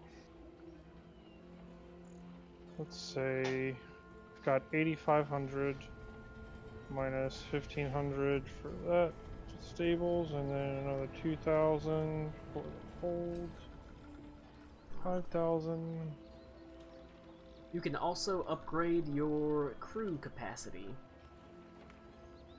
Just like more quarters. 4 quarters, yes. How Currently- much would it cost to get another quarters and added on? Another single quarter will cost 1,000 gold. Currently, you've got technically it's 2 crew that you've got right now. You've got Madame Vestia, got Lincoln the Poisoner. Yeah, but we're gonna lose one, right? Lincoln the Poisoner has expressed interest in getting off here, but he could be convinced to stay. Okay. Yeah, and if you ever wanted a poison maid, he can make it. And he's already taught Klaus to use a poisoner's kit, so. Well, let's see. I'd say... Oh shit, do I have proficiency now? You have proficiency with a poisoner's kit. Cool. I'd say remember probably... that. Go ahead and add one more room. That leaves us with 4,000. And then we have me, Tommy, and Beaver kind of for casters. Mostly Tommy, so maybe... I mean, Ito's a caster. Yeah, I know. I'm just trying to think of people who would, like, use their... Because, like, I don't have a lot of spells that I would use in a focusing thing.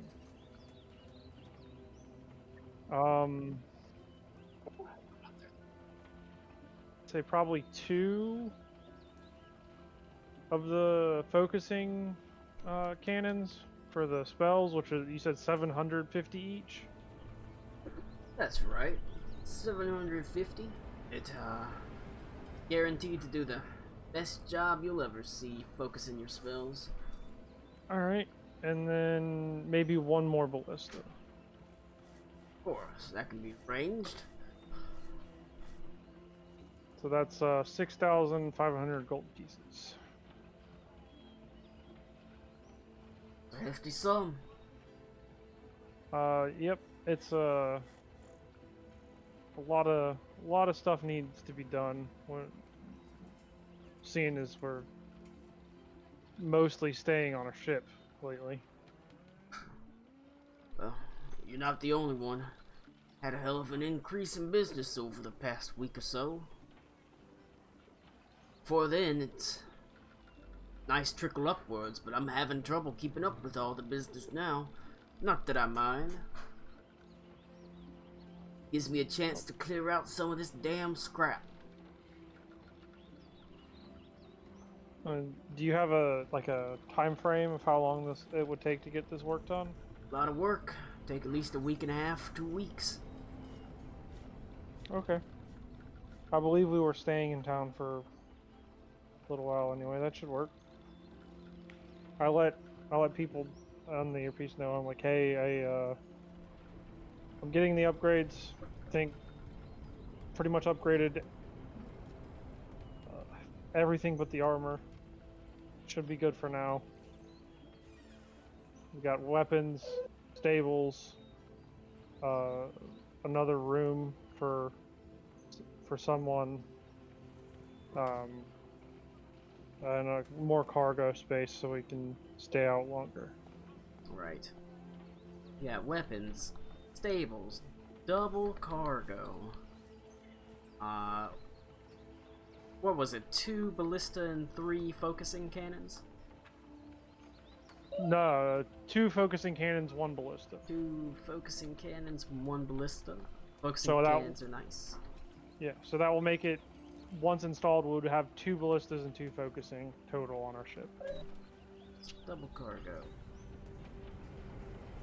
2 quarters. So we got 2 focusing cannons, 1 ballista, stables, double cargo, new quarters. What else? That it? I think that's it, right? We should have one of the fucking one of the cannons like on the underside so we can do like fucking 18 Warthog runs. A GAU-8 on an airship going down. Hell yeah. But that, You yeah, build- if you you don't build the plane, you don't build the gun for the plane. You build the plane for the gun. the only other Word. upgrade I think there is that I can think of off the top of my head was the ability to remove the balloon and use the magic version that they don't have a balloon, instead they have basically propellers that cast gust down. But they can be finicky. Also, that sounds like would be very expensive. Could be very expensive. But he takes a long drag of his cigar and says, "What's your ship's name, son?" Oh Christ Almighty!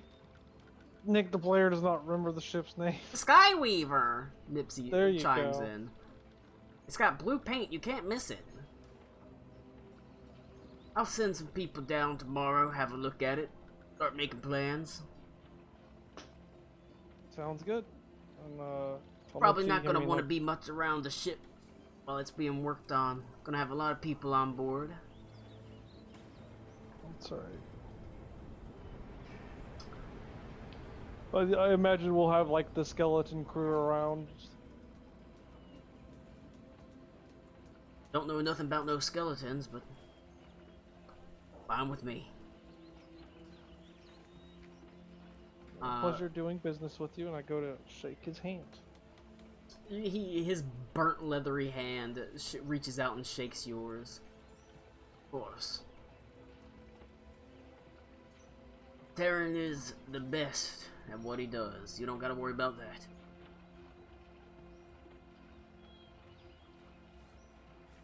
Alright, and I head out. I guess I go see Yin or whatever. I don't know if people did that while I was gone. Alright, you walk away from the junkyard, essentially. The hellhounds barking at you from behind the silver thread gate. You have bought the upgrades to your ship. Yay! But we gotta We get... can We'll stay out. fly For, out of here with Lowrider playing on blast. we can stay out for 4 weeks now. Yep. Sick. Alright. Why didn't you get a jukebox, Ella? Cool. But...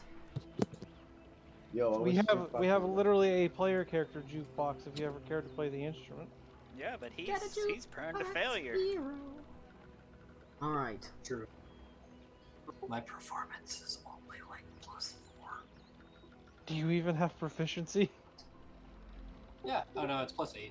Sorry, I was looking at Zara's sheet. Oh I was no. gonna say, it's like, how the fuck? You are Alright, the man. worst bard ever. Yeah, I'm a bard, but I have a charisma of 8. Yeah, I'm a bard. Anywhere, here's Wonderwall.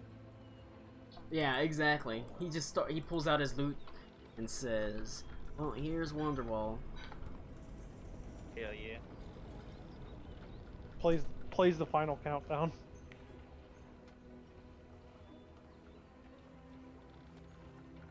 Okay. But we should probably be getting to a wrapping up point right around here. Yeah, It is I gotta getting, take Ziggy back it is out. getting quite late. You heard I have a thing. That's Alright. fine. We'll wrap that. We'll finish off with that. Before we get to that, just give me a quick account of what everybody is going to be doing or is currently in the process of doing. We got Aruna is librarying. Alec Cool is going to go seek out Gen. Reed is... Are you doing anything in particular? Right now, I will say, for our discussion, Reed, you're at the part... You're actually in a position where... I don't know where your monastery is, but it is in this general area. yeah, last time, I mean, we never really, like, marked a specific spot or like, village, but it would be over in, the Virgil Plains to a little further east. So it's somewhere. Somewhere in the plains around here, yeah. Yeah. 2 seconds. So you're getting pretty close to there. There is obviously the town of Feist still to deal with as well. Gotta go. Be right back. Yeah. But what is Reed gonna be doing? As far as what he would be doing right now, trying to think about exactly what, because we've already talked. I mean, I guess we're not quite looking for looking into the key just yet, I guess. Not really, I don't think. In that case, he'd probably be going to like a library or something similar. Maybe get a little bit more, look a little bit more into Parzula. Arzula, yes. I'll see you there, Reed, you son of a bitch. Alright, also library. Looking at for Parzula. That's... Klaus is... gotta come back to deal... Zara. What is Ito doing? Ito is going to look into a number of things. He's very interested in meeting with the Emperor, perhaps on terms she would find more intriguing than their previous encounter, realizing that deference did not work. He would also most likely go into the library to research the Feywild, and Oh, for future reference, I would have specified, Connor, that I'm doing Feywild research, including the Green Lady, for you, if you don't want to go. you're a sweetheart. But So, it's up to you. Ito would probably go there to help Aruna then. Okay, that's fair. Other than that, I would actually try and seek out I understand that the Ildoroyhen doesn't necessarily have a formal embassy here, but I know that someone is keeping that account, and also in some official capacity, I know the Ildoroyhen is present here, and he would seek out that individual. Sure. Alright. And of course, getting an earring made for Aruna. Yes, I would do that first. That's a minor magical item that costs 150 gold pieces. Done. Pretty easy to do.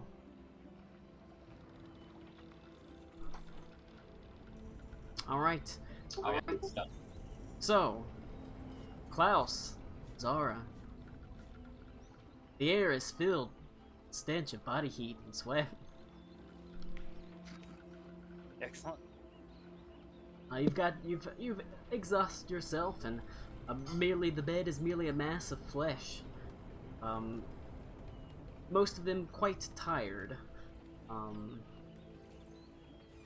You've had your chance.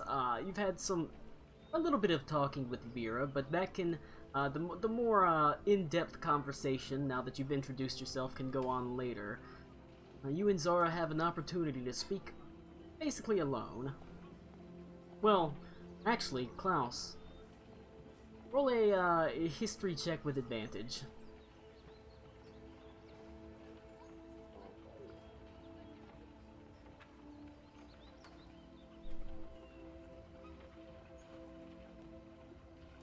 Did that roll?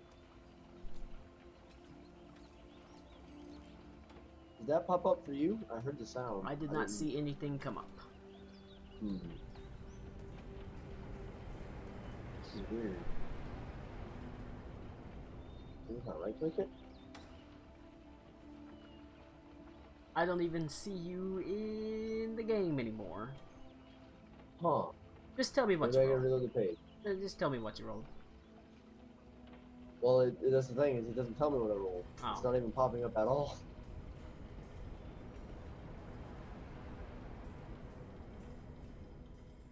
If this takes any longer, I might just do a dice. Or a die. That's okay. I can go to Klaus. It's a +0 anyway. Hey, I saw Klaus pop up. I rolled a 9. With advantage? Oh, with advantage. Okay, hang on. Yes, with advantage. I rolled a 9. Right. You know, you're pretty well accustomed to dealing with some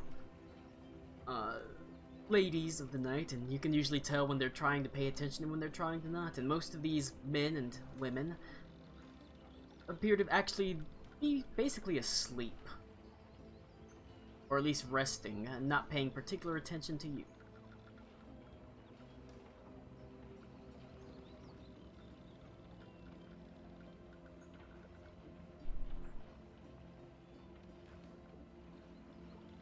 Was that at Klaus or me? I'm sorry. That was I was Klaus. writing. So they're not paying attention to us. No, they're not. Okay, so they're all dead ass asleep.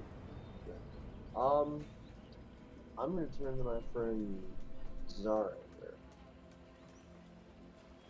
So, is this god that comes in every Monday has a particular preference for this girl right here, and he points to Vera.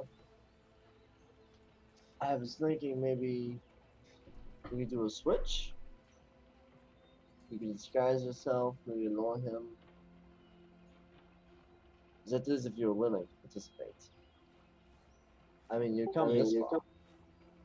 You want me to seduce an Imperial Guard in a country that is not my own?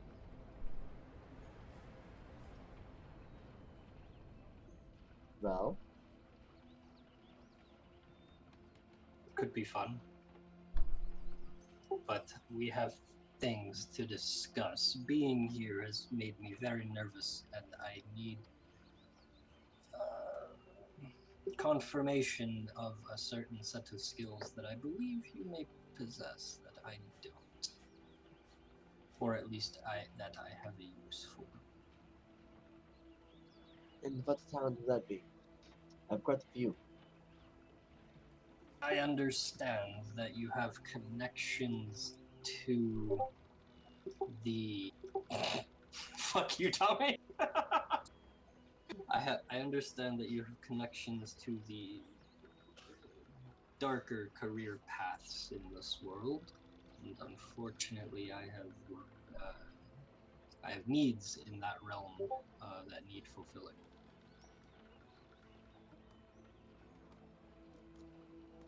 How delightfully vague. You have my interest. So at this point, Zara, again, disguised as a guy. I'm assuming we have like people dancing and whatnot for us. No, everyone's asleep. Everyone's sort Everyone's- of. Oh, everybody's actually passed out. Yeah. Yeah, we fucked him unconscious, man. We did good. Shit. All right. Oh, that's how you know you've won at the orgy. Zara. Yeah, do I get like a WWE belt if I'm the last one to sleep in the orgy? Zara is going to. If I invoke duplicity, do you see me or my appearance? I usually Is do the your duplicate- appearance. So if I'm imagining Pamuk from Downton Abbey for this current guise. If I were to duplicity, it would be him. I'll allow it. Sure. Okay. And I'm gonna use that person to entertain, to basically fill in the role of our entertainment, and I will revert to my usual self, and I will tell Klaus, is like, to be blunt, because you seem to be that kind of person. I need you to kill someone.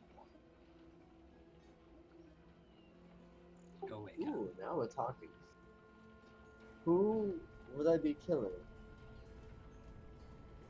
Well, it's probably a bit of a long shot. I don't think you can. What do you know about Beaz Kumlahar? Oh, not a whole lot. I've had a couple of Bayazi come through, like, just as contractors, essentially, but as far as the country itself, I don't know much. I mean, Alakul is, like, probably the most time I've spent with someone from Bayaz, and God knows, probably my entire life.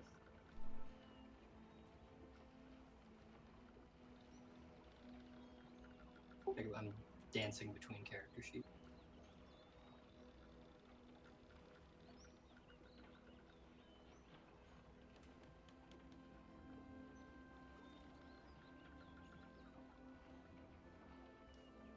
Um, I need you to kill. I need you to slay a dragon. Interesting. And while I don't have the ability to pay you, I can assure you that there is enough treasure in this dragon's hoard to sate the entire appetite of your entire brotherhood. Well, that does sound quite good. I will promise you that this particular dragon is crueler and more evil than you could possibly comprehend. I don't know, I know quite some bad dragons. I had to do it to him. I had to do it to you, Connor. I've never played D&D with Beaver ever again. Ah!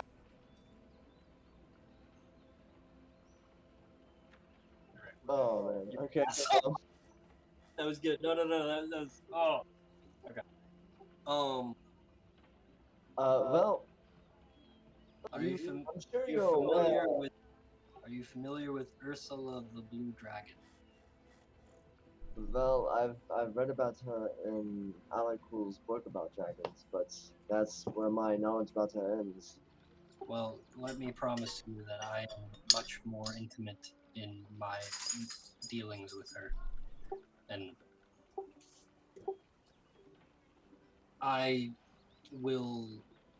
Zara will stand up in front of Klaus and drop disguise self completely, which she has not actually done, and I have been recording spell slots for this in front of the party's presence. And you see a tall, thin Earth Ganassi with very, very dark skin and patches across her body like vitiligo that shimmer and gleam like crystals and jewels,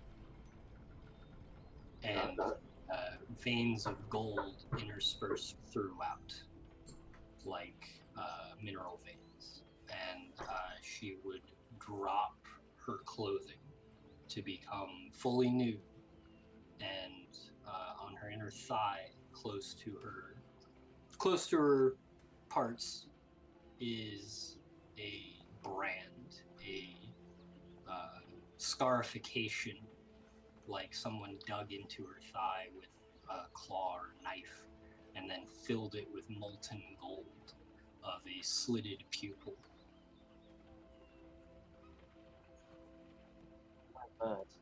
She did this to you? Yes. What a bitch. It's a very complicated relationship. Well, I'm sure you're aware of how tall of an order this is. I will say that it's not the first dragon that has made my hit list, so I would not really have any problem adding one more. Frankly, if we can get rid of Bismarck as a team that we are now, I don't see how killing another dragon would be as any more or less difficult. Be completely honest with you, I plan to be very long dead in the event that you are ever successful in this endeavor. I do not think I would survive the encounter. Well, that's a good attitude to have when fighting a dragon in general. Especially this one.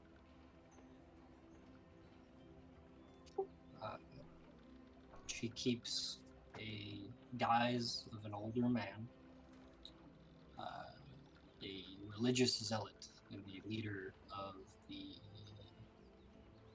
cult, the religious cult there for them.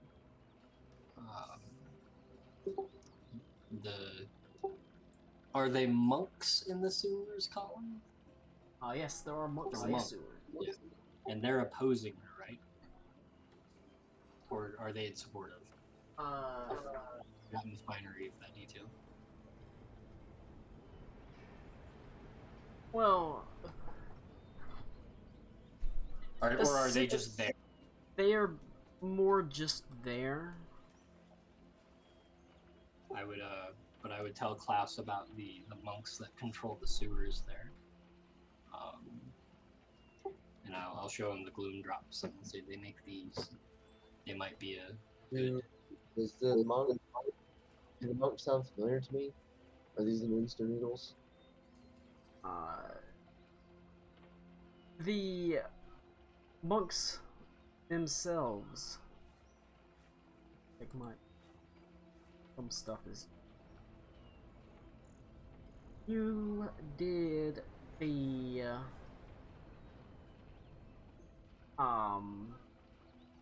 whatchamacallit? Wait, you got the fucking Eye of Vecna from the monks that Putrescent was in charge of? Yeah, the Putrescent monks Yes. of Long Death. The Long Death, The yes, Archers. okay. The monks beneath the city of Parzula are the shadow monks. The Moonstone Okay, so they are the Eagles. Moonstone Eagles.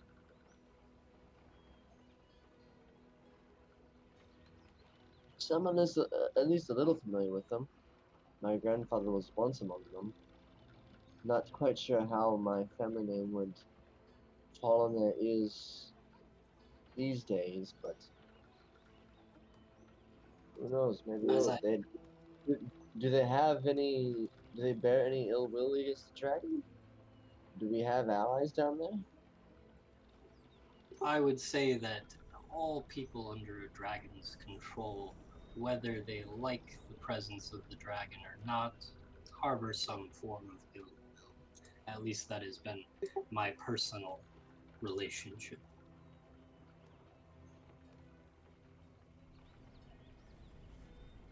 She is a powerful tool to keep people in line as well. Klaus, as Zara is talking about this individual, you get like full-on obsessed ex-boyfriend Stockholm syndrome vibes. So, just let you know.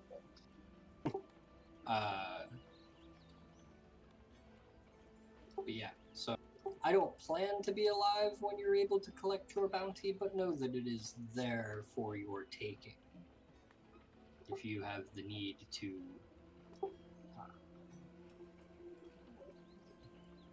if you need the funds to justify whatever it is that you are doing with your clan or what have you, it is there for the taking. You just might have to kill a dragon to do it. And unfortunately, I know one that I would very much love to see dead. That is. Well, I cannot make any promises as to whether or not it will get done, but I can tell you that another dragon is making the list. Sure. and I will reassume my guise Fun. of the normal human female looking Zara. One last asshole dragging the world will do us all good. She wasn't an asshole. No.